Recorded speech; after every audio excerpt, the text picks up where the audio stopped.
ಎಲ್ಲ ತೆಗೆದಿದ್ದೀರಾ? ಮತ್ತಾಯನ ಬರೆದ ಸುವಾರ್ತೆ 6ನೇ ಅಧ್ಯಾಯ ವಚನ 5ರಿಂದ ನಾನು ಪ್ರಾರಂಭ ಮಾಡ್ತೇನೆ. ಎಲ್ಲರೂ ಗಮನ ಕೊಟ್ಟು ಕೇಳಬೇಕು. Thank you Lord. ಹಲ್ಲೆಲೂಯಾ. ನೀವು ಪ್ರಾರ್ಥನೆ ಮಾಡುವಾಗ ಕಪಟಿಗಳ ಹಾಗೆ ಮಾಡಬೇಡಿರಿ, ಜನರು ನೋಡಬೇಕೆಂದು ಅವರು ಸಭಾ ಮಂದಿರಗಳಲ್ಲಿಯೂ ಬೀದಿ ಚೌಕಗಳಲ್ಲಿಯೂ ನಿಂತುಕೊಂಡು ಪ್ರಾರ್ಥನೆ ಮಾಡುವುದಕ್ಕೆ ಇಷ್ಟಪಡುತ್ತಾರೆ. ಅವರು ತಮಗೆ ಬರತಕ್ಕ ಫಲವನ್ನು ಹೊಂದಿದ್ದಾಯಿತೆಂದು ನಿಮಗೆ ಸತ್ಯವಾಗಿ ಹೇಳುತ್ತೇನೆ. ಆದರೆ ನೀನು ಪ್ರಾರ್ಥನೆ ಮಾಡಬೇಕಾದರೆ ನಿನ್ನ ಏಕಾಂತವಾದ ಕೋಣೆಯೊಳಗೆ ಹೋಗಿ ಬಾಗಿಲನ್ನು ಮುಚ್ಚಿಕೊಂಡು ಅಂತರಂಗದಲ್ಲಿಯೂ ಇರುವ ನಿನ್ನ ತಂದೆಗೆ ಪ್ರಾರ್ಥನೆ ಮಾಡು. ಅಂತರಂಗದಲ್ಲಿ ನಡೆಯುವುದನ್ನು ನೋಡುವ ನಿನ್ನ ತಂದೆಯು ನಿನಗೆ ಫಲ ಕೊಡುವನು. ಆದರೆ ಪ್ರಾರ್ಥನೆ ಮಾಡುವಾಗ ಅಜ್ಞಾನಿಗಳ ಹಾಗೆ ಹೇಳಿದ್ದನ್ನೇ ಸುಮ್ಮನೆ ಹೇಳಬೇಡ. ಅವರು ಬಹಳ ಮಾತುಗಳನ್ನಾಡಿದರೆ ತಮ್ಮ ಪ್ರಾರ್ಥನೆಯನ್ನು ದೇವರು ಕೇಳುತ್ತಾನೆಂದು ನೆನೆಸುತ್ತಾರೆ. ಆದುದರಿಂದ ನೀವು ಅವರ ಹಾಗೆ ಆಗಬೇಡಿರಿ. ನೀವು ನಿಮ್ಮ ತಂದೆಯನ್ನು ಬೇಡಿಕೊಳ್ಳುವುದಕ್ಕಿಂತ ಮುಂಚೆಯೇ ನಿಮಗೆ ಏನೇನೋ ಅಗತ್ಯವೆಂಬುದು ಆತನಿಗೆ ತಿಳಿದದೆ. ಆದುದರಿಂದ ನೀವು ಹೀಗೆ ಪ್ರಾರ್ಥನೆ ಮಾಡತಕ್ಕದ್ದು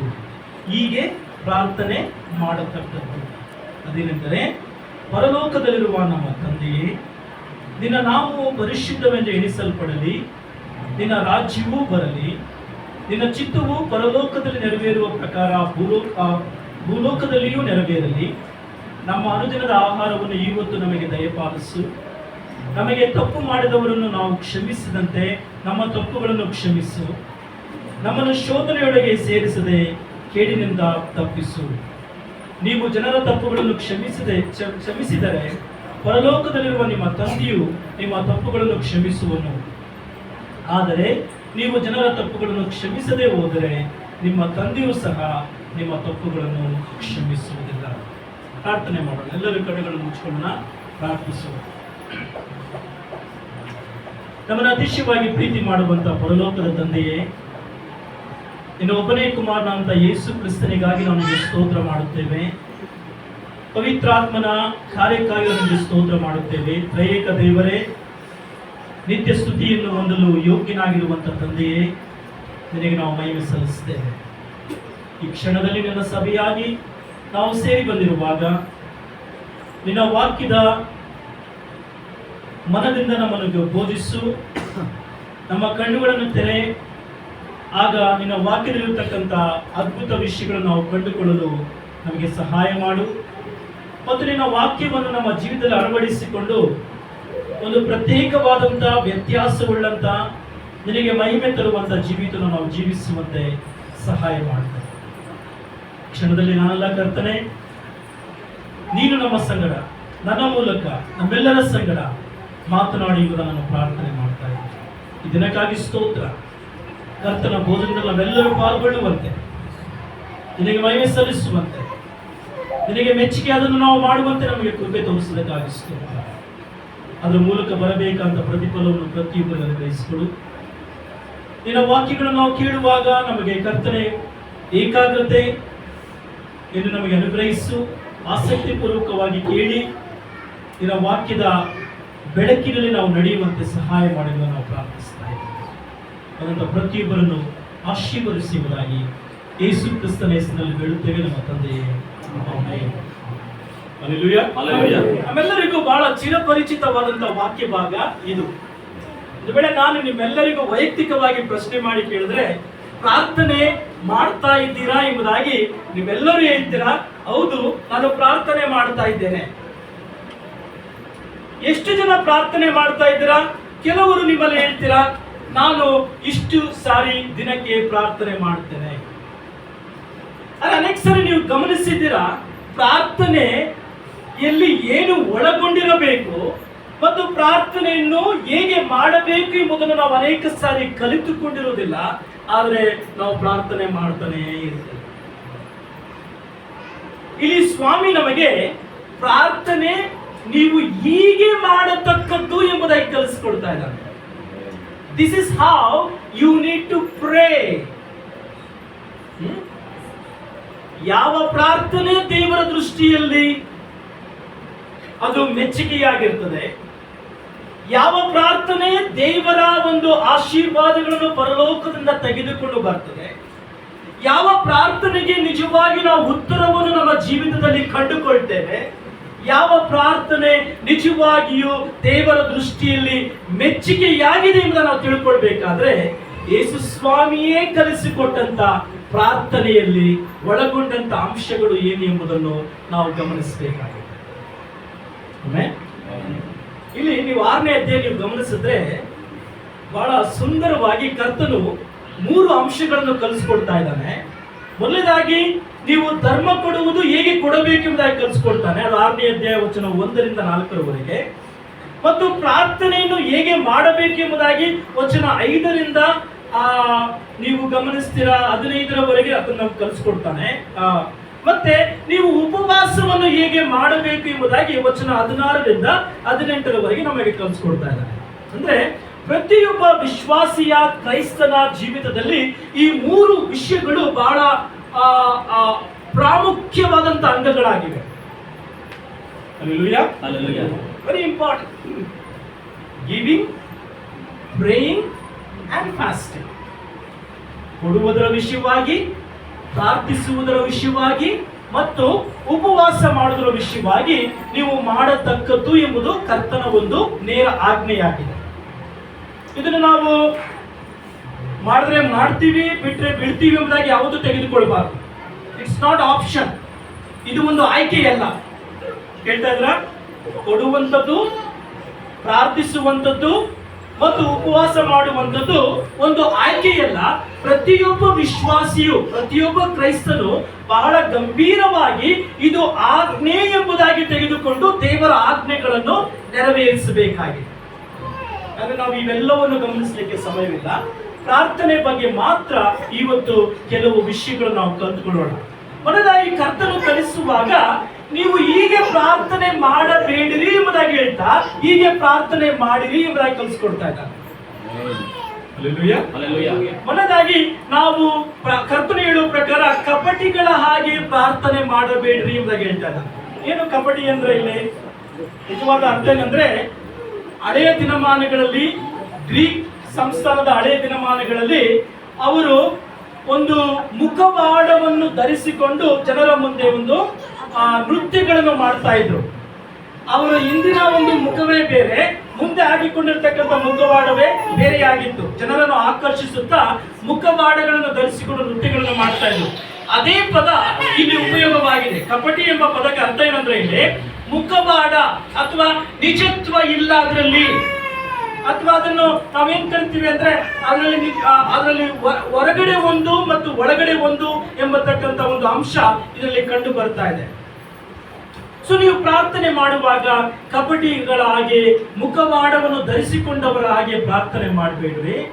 ಯಾಕೆಂದ್ರೆ ಜನರು ನೋಡಬೇಕೆಂದು ಅವರು ಸಭಾ ಮಂದಿರಗಳಲ್ಲಿ, ಬೀದಿ ಚೌಕಗಳಲ್ಲಿ ನಿಂತುಕೊಂಡು ಪ್ರಾರ್ಥನೆ ಮಾಡೋದಕ್ಕೆ ಇಷ್ಟಪಡುತ್ತಾರೆ. ಇವರಂದ್ರೆ ಅನೇಕ ಪರಿಸಾಯರು, ಸದ್ದುಕಾಯರು, ಆಗಿನ ದಿನಮಾನಗಳ ಒಂದು ಧರ್ಮ ಬೋಧಕರುಗಳು, ಇವರೇನ್ ಮಾಡ್ತಾ ಇದ್ರು, ಶಾಸ್ತ್ರಿಗಳು. ಇವರೆಲ್ಲ ಆಲೋಚನೆ ಏನಾಗಿತ್ತಂದ್ರೆ ನಾವು ಜನರನ್ನು ಆಕರ್ಷಿಸಬೇಕು, ನಮ್ಮ ಮಾತುಗಳಿಂದ ಜನರು ಆಕರ್ಷಣೆಗೆ ಒಳಗಾಗಬೇಕು ಎಂಬುದಾಗಿ ಆಲೋಚನೆ ಮಾಡಿ ಅವ್ರು ಅಂದುಕೊಳ್ತಾ ಇದ್ರು, ಒಂದು ವೇಳೆ ನಾನು ಬೀದಿ ಚೌಕಗಳಲ್ಲಿ ನಿಂತುಕೊಂಡು ಪ್ರಾರ್ಥನೆ ಮಾಡಿದ್ರೆ ಜನರು ಆಕರ್ಷಣೆಗೆ ಒಳಗಾಗ್ತಾರೆ, ಒಂದು ವೇಳೆ ಸಭಾ ಮಂದಿರಗಳಲ್ಲಿ ಬಹಳ ಗಟ್ಟಿಯಾಗಿ ನಾನು ಪ್ರಾರ್ಥನೆ ಮಾಡಿದ್ರೆ ಜನರು ನನಗೆ ಆಕರ್ಷಿಸಲ್ಪಡುತ್ತಾರೆ ಎಂಬುದಾಗಿ ಅವರು ಆ ರೀತಿಯಾಗಿ ಪ್ರಾರ್ಥನೆ ಮಾಡಿದ್ರೆ ಇಲ್ಲೇನಾಗಿದೆ ಅಂದ್ರೆ ಅವರ ಪ್ರಾರ್ಥನೆ ಕೇವಲ ಮನುಷ್ಯರ ಒಂದು ಏನಂತ ಮನುಷ್ಯರು ಇಷ್ಟಪಡಲಿ, ಮನುಷ್ಯರ ಒಂದು ಇದಕ್ಕೋಸ್ಕರವಾಗಿ, ಗಳಿಗೆಗೋಸ್ಕರವಾಗಿ, ಗಮ್ಯತೆಗೋಸ್ಕರವಾಗಿ ಅವರು ಪ್ರಯತ್ನ ಮಾಡ್ತಾರೆ.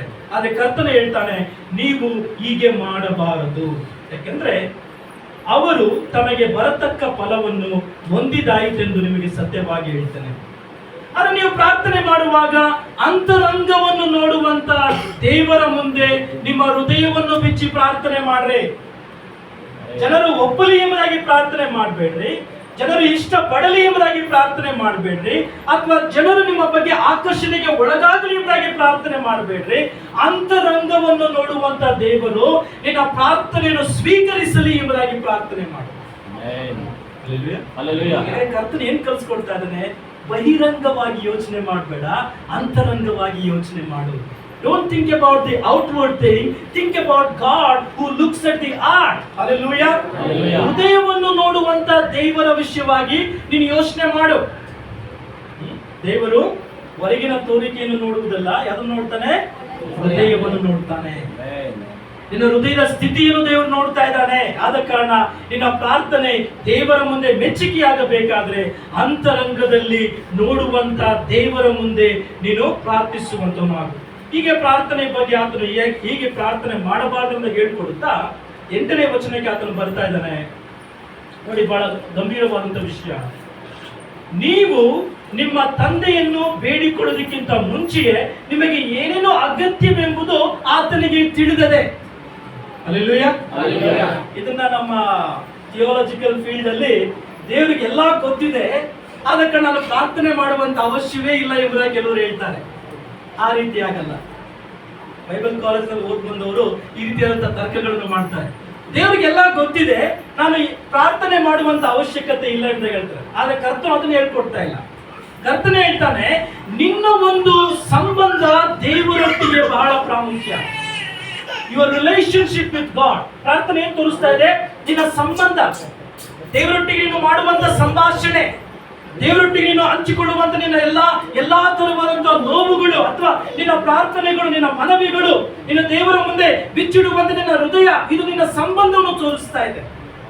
ಪ್ರಾರ್ಥನೆಯೇ ಮಾಡದಂತ ವಿಶ್ವಾಸಿ ಒಂದು ವೇಳೆ ಈ ವಾಕ್ಯ ಭಾಗವನ್ನು ತೆಗೆದುಕೊಂಡು ದೇವರಿಗೆ ಎಲ್ಲಾ ಗೊತ್ತಿದೆ, ನಾನು ಪ್ರಾರ್ಥನೆ ಮಾಡುವಂತ ಅವಶ್ಯಕತೆ ಇಲ್ಲ ಯಾಕಂದ್ರೆ ಎಂಬುದಾಗಿ ಈ ವಾಕ್ಯವನ್ನು ತೆಗೆದುಕೊಂಡು ಹೇಳಿದ್ರೆ ಅದು ತಪ್ಪಾಗುತ್ತೆ.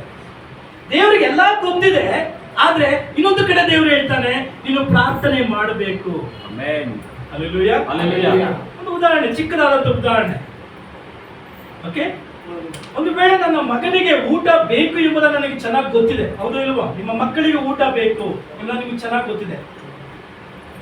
ಒಂದು ವೇಳೆ ಮಗ ತಂದೆಗೆ ಎಲ್ಲಾ ಗೊತ್ತು ಎಂಬುದಾಗಿ ತಿಳಿದು ಒಂದು ವೇಳೆ ಮಾಡಿಟ್ಟಿರುವಂತ ಊಟವನ್ನು ತಾನು ತೆಗೆದುಕೊಂಡು ತಿನ್ನದೆ ಹೋದ್ರೆ ಅವನಿಗೇನಾದ್ರೂ ಅದರಿಂದ ನಿಜವಾದ ಉಪಯೋಗ ಆಗುತ್ತಾ ಇಲ್ವೋ? ಅವನು ಇರುವಂತ ಊಟವನ್ನು ತೆಗೆದುಕೊಂಡು ತಿನ್ನಲೇಬೇಕು, ಅವಾಗಲೇ ಅವನಿಗೆ ನಿಜವಾದಂತ ಉಪಯೋಗ ಆಗುತ್ತೆ. ಸೊ ದೇವರ ಆಶೀರ್ವಾದ ಇಟ್ಟಿದ್ದಾನೆ, ಆ ಆಶೀರ್ವಾದ ನಾವು ಅನುಭವಿಸಬೇಕಾದ್ರೆ ನಿಜವಾಗಿಯೂ ದೇವರ ಮುಂದೆ ಹೋಗ್ಬೇಕು, ನಮಗೆ ಬೇಕಾದನ್ನು ಬೇಡಿಕೊಳ್ಳಬೇಕು ಮತ್ತು ನಮ್ಮ ಸಂಬಂಧವನ್ನು ಆತನಲ್ಲಿ ಚೆನ್ನಾಗಿ ಬೆಳೆಸಬೇಕು. ಅನೇಕ ಸಮಸ್ಯೆ ಏನಂದ್ರೆ ವಿಶ್ವಾಸಿಗಳಲ್ಲಿ ಪ್ರಾರ್ಥನೆಯ ಜೀವಿತವನ್ನು ಬೆಳೆಸ್ಕೊಂಡಿರೋದಿಲ್ಲ. ಪ್ರಾರ್ಥನೆ ಮಾಡ್ದೇನಪ್ಪ ಅಂತ ಕೇಳಿದ್ರೆ ಎಸ್ ಪಾಸ್ಟರ್ ನಾನು ಪ್ರಾರ್ಥನೆ ಮಾಡಿದೆ 3 ಸರಿ ಮಾಡ್ದೆ ಅಂತ ಹೇಳ್ತಾರೆ. ಯಾವಾಗಪ್ಪ ಅಂತ ಹೇಳಿದ್ರೆ ಬೆಳಿಗ್ಗೆ ಬ್ರೇಕ್ಫಾಸ್ಟ್ ಮುಂಚೆ ಒಂದ್ಸಲಿ ಪ್ರಯತ್ನ ಮಾಡಿದೆ, ಮಧ್ಯಾಹ್ನ ಊಟ ಮಾಡೋದಕ್ಕಿಂತ ಮುಂಚೆ ಒಂದ್ಸಲಿ ಪ್ರಾರ್ಥನೆ ಮಾಡಿದೆ, ರಾತ್ರಿ ಊಟದಕ್ಕೆ ಮುಂಚೆ ಒಂದ್ಸಲಿ ಪ್ರಾರ್ಥನೆ ಮಾಡಿದೆ, ಇನ್ನೊಂದ್ಸಲಿ ಕೂಡ ಪ್ರಾರ್ಥನೆ ಮಾಡಿದೆ ಪಾಸ್ಟರ್. ಅದ್ಯಾವಂದ್ರೆ ಮಲಗೋದಕ್ಕಿಂತ ಮುಂಚೆ ದೇವರೇ ನಿನಗೆ ಸ್ತೋತ್ರ ಎಂದಾಗ ಹೇಳಿ ನಾನು ಪ್ರಾರ್ಥನೆ ಮಾಡಿ ಮಲಗದೆ ಎಂದಾಗ ಹೇಳ್ತಾರೆ. ಅದು ಸಾಲದು, ಅದು ಪ್ರಾರ್ಥನೆ ಅಲ್ಲ ಅದು. ಹೌದು, ಊಟಕ್ಕೆ ಮುಂಚೆ ನಾವು ಪ್ರಾರ್ಥನೆ ಮಾಡಿ ದೇವರಿಗೆ ಸ್ತೋತ್ರ ಮಾಡಬೇಕು. ಆದ್ರೆ ನಿನ್ನ ವೈಯಕ್ತಿಕ ಜೀವಿತದಲ್ಲಿ, ನಿನ್ನ ಪ್ರತಿಯೊಂದು ಸಮಯದಲ್ಲಿ, ನಿನ್ನ ದೈನಂದಿನ ಜೀವಿತದ ಪ್ರತಿಯೊಂದು ಆಗು ಹೋಗುಗಳಲ್ಲಿ ದೇವರನ್ನು ಹುಡುಕ್ತಾ ಇದೀಯಾ? ದೇವರ ಸಂಗಡ ಮಾತನಾಡ್ತಾ ಇದೀಯಾ? You should take prayer as a journey. ಪ್ರಾರ್ಥನೆಯನ್ನು ಒಂದು ಪ್ರಯಾಣವನ್ನಾಗಿ ನಾವು ತೆಗೆದುಕೊಳ್ಬೇಕಂತೆ. ಹಲ್ಲೆಲೂಯಾ. ಪ್ರಯಾಣ ಮಾಡುವಾಗ ನಾವೆಲ್ಲವನ್ನು ಆಗು ಹೋಗುಗಳನ್ನೆಲ್ಲ ನೋಡ್ತಾ ಇರ್ತೀವಲ್ಲ, ಸವಿತಾ ಇರ್ತೇವೆ, ಮನರಂಜಿಸ್ತಾ ಇರ್ತೇವೆ. ಅಂದ್ರೆ ದೇವರೊಟ್ಟಿಗೆ ನಮ್ಮ ಒಂದು ಜರ್ನಿಯನ್ನು, ನಮ್ಮ ಒಂದು ಪ್ರಯಾಣವನ್ನು ಅಷ್ಟು ನಿಕಟವಾಗಿ ನಾವು ಬೆಳೆಸಬೇಕಾಗಿದೆ. ಹಾಗಾದ್ರೆ ನಾನು ಇವತ್ತು ಕೊಡುವಂತ ಈ 6 ಅಂಶಗಳು ನಿಮ್ಮ ಜೀವಿತದಲ್ಲಿ ನಿಜವಾಗಿ ಬದಲಾವಣೆಯನ್ನು ತರಲಿ ಎಂಬುದಾಗಿ ನನ್ನ ಪ್ರಾರ್ಥನೆಯಾಗಿದೆ. 8ನೇ ವಚನದ ಕೊನೆಯ ಭಾಗ ನೋಡಿ, ಆದುದರಿಂದ ನೀವು ಹೀಗೆ ಪ್ರಾರ್ಥನೆ ಮಾಡತಕ್ಕದ್ದು. ಎಲ್ಲ ನನ್ನ ಜೊತೆಗೆ ಹೇಳಿ, ಆದುದರಿಂದ ನೀವು ಹೀಗೆ ಪ್ರಾರ್ಥನೆ ಮಾಡತಕ್ಕದ್ದು. ನೀವು ಮಾಡ್ತಿರೋ ಇಲ್ಲ ಎಂಬುದಾಗಿ ಆತನ ಹೇಳ್ತಾ ಇಲ್ಲ, ಅಥವಾ ನೀವು ಮಾಡಿದ್ರೆ ಮಾಡ್ದಿರಿದ್ರೆ ಬಿಡ್ರಿ ಎಂಬುದಾಗಿ ಆತನ ಹೇಳ್ತಾ ಇಲ್ಲ. Is not giving any option here. Is giving A command. ಈ ರೀತಿಯಾಗಿಯೇ ನೀವು ಮಾಡಬೇಕಾಗಿದೆ. ಅದಕ್ಕೆ ಹಳೇ ವರ್ಷಗಳಿಂದ, ಕಳೆದ ಅನೇಕ ದಿನ, ನೂರಾರು ವರ್ಷಗಳಿಂದ ಬಂದಂತ ಸಾಂಪ್ರದಾಯಿಕವಾದಂತ ಕ್ರೈಸ್ತರು ಈ ಪ್ರಾರ್ಥನೆಯ ಭಾಗವನ್ನು ತೆಗೆದುಕೊಂಡು ಅವರು ಸಾಂಪ್ರದಾಯಿಕವಾಗಿ ಮಾಡಿಬಿಟ್ಟಿದ್ದಾರೆ. ಏನದು, ನೀವು CSI ಸಭೆಗಳಿಗಾಗ್ಲಿ ಅಥವಾ ಮೆಥಡಿಸ್ಟ್ ಸಭೆಗಳಿಗೆ ಆಗಲಿ ಅಥವಾ ಕೆಲವೊಂದು ಸಾಂಪ್ರದಾಯಿಕವಾದಂತಹ ಮೇನ್ ಲೈನ್ ಸಭೆಗಳಿಗೆ ನೀವು ಹೋದ್ರೆ ಇದನ್ನು ಕೇವಲ ಅವರು ಏನಂತ ಯಾವ ರೀತಿಯಾಗಿ ಮಾಡಿದ್ದಾರೆ, ಇದೇ ರೀತಿಯಾಗಿ ನಾವು ಉಚ್ಚಾರಣೆ ಮಾಡಬೇಕೆಂಬುದಾಗಿ ತೆಗೆದುಕೊಂಡು ಬಿಟ್ಟಿದ್ದಾರೆ. ಆದರೆ ತಮ್ಮ ನಿಜ ಜೀವಿತದಲ್ಲಿ ಅದನ್ನು ಅಳವಡಿಸಿಕೊಂಡಿಲ್ಲ. ಇದು ಉಚ್ಚಾರಣೆ ಮಾಡಲಿಕ್ಕೆ ಯೇಸು ಸ್ವಾಮಿ ಹೇಳಿಕೊಟ್ಟಂತ ಪ್ರಾರ್ಥನೆಯಲ್ಲ. ಕಲಿತಾ ಇದ್ದೀರಾ? ಇದನ್ನ ಉಚ್ಚಾರಣೆ ಮಾಡಿ ಎಂಬುದಾಗಿ ಹೇಳ್ಕೊಡ್ತಾ ಇಲ್ಲ, ಅಥವಾ ಇದನ್ನು ನೀವು ಬಾಯಿಪಾಠ ಮಾಡಿಕೊಂಡು ದಿನಕ್ಕೆ ಒಂದು ಸಾರಿ, 2 ಸಾರಿ ಅಥವಾ ಸಭೆಗೆ ಬಂದಾಗ ಒಂದು ಸಾರಿ ಹೇಳ್ಬೇಕೆಂಬುದಾಗಿ ಕರ್ತನೆ ಹೇಳ್ತಾ ಇಲ್ಲ. ಇದು ನಿಮ್ಮ ನಿಜ ಜೀವನದಲ್ಲಿ ನಿಜವಾಗಿಯೂ ಬದಲಾವಣೆ ತರುವಂತ ಪ್ರಾರ್ಥನೆಯಾಗಿರಬೇಕು. ಒಂದು ವ್ಯತ್ಯಾಸವುಳ್ಳಂತ ಪ್ರಾರ್ಥನೆಯಾಗಿರಬೇಕು. ನೀವು ಹೀಗೆ ಪ್ರಾರ್ಥನೆ ಮಾಡುವಂತ ತಕ್ಕದ್ದು ಎಂಬುದಾಗಿ ಕರ್ತನೆ ಹೇಳಿಕೊಡ್ತಾ ಇದ್ದಾನೆ. ಅದರ ಇದೆಲ್ಲ 6 ಅಂಶಗಳಿದಾವೆ. ಒಂದೊಂದಾಗಿ ಕ್ವಿಕ್ ನಾವು ಹೋಗೋಣ. ಮೊದಲಾಗಿ ಪ್ರಾರ್ಥನೆಯಲ್ಲಿ ಒಳಗೊಂಡಿರುವಂತಹ ಮೊದಲನೇ ಅಂಶ ಅಂದ್ರೆ ಅಡೋರೇಷನ್ ಅಥವಾ ಆರಾಧನೆ. ಏನು ಒಳಗೊಂಡಿದೆ ಇದರಲ್ಲಿ? ಎಲ್ಲ ಹೇಳಿ, ಆರಾಧನೆ. 10ನೇ ವಚನದ ಮೊದಲನೇ ಭಾಗ, ಪರಲೋಕದಲ್ಲಿರುವ ನಮ್ಮ ತಂದೆಯೇ, ನಿನ್ನ ನಾಮವು ಪರಿಶುದ್ಧವೆಂದು ಎಣಿಸಲ್ಪಡಲಿ. ಇಲ್ಲಿ ಬಹಳ ಪ್ರಾಮುಖ್ಯ ಇದೆ. ಪ್ರಾರ್ಥನೆಯಲ್ಲಿ ಮೊದಲು ಒಳಗೊಂಡಂತ ಮೊದಲು ಪ್ರಾಮುಖ್ಯವಾದಂತ ಅಂಶ ಅಂದ್ರೆ ಆರಾಧನೆ. ನೋಡಿ, ಇಲ್ಲಿ ನಾವು ದೇವರನ್ನು ತಂದೆ ಎಂಬುದಾಗಿ ಕರೀತಾ ಇದ್ದೇವೆ ಮೊದಲದಾಗಿ. ಎರಡನೇದಾಗಿ ಆತನ ನಾಮವನ್ನು ಪರಿಶುದ್ಧವಾದದ್ದು ಎಂಬುದಾಗಿ ಎಣಿಸ್ತಾ ಇದ್ದೇವೆ. ಇದರ ಮೂಲಕವಾಗಿ ಆತನಿಗೆ ಸಲ್ಲಬೇಕಾದಂತ ಆರಾಧನೆ ನಾವು ಸಲ್ಲಿಸ್ತಾ ಇದ್ದೇವೆ. ಎನಿ ಪ್ರೇಯರ್, ಅರ್ಥ ಮಾಡ್ಕೊಳ್ಳಿ, any prayer which is not filled with thanks giving and worship, it's not A prayer.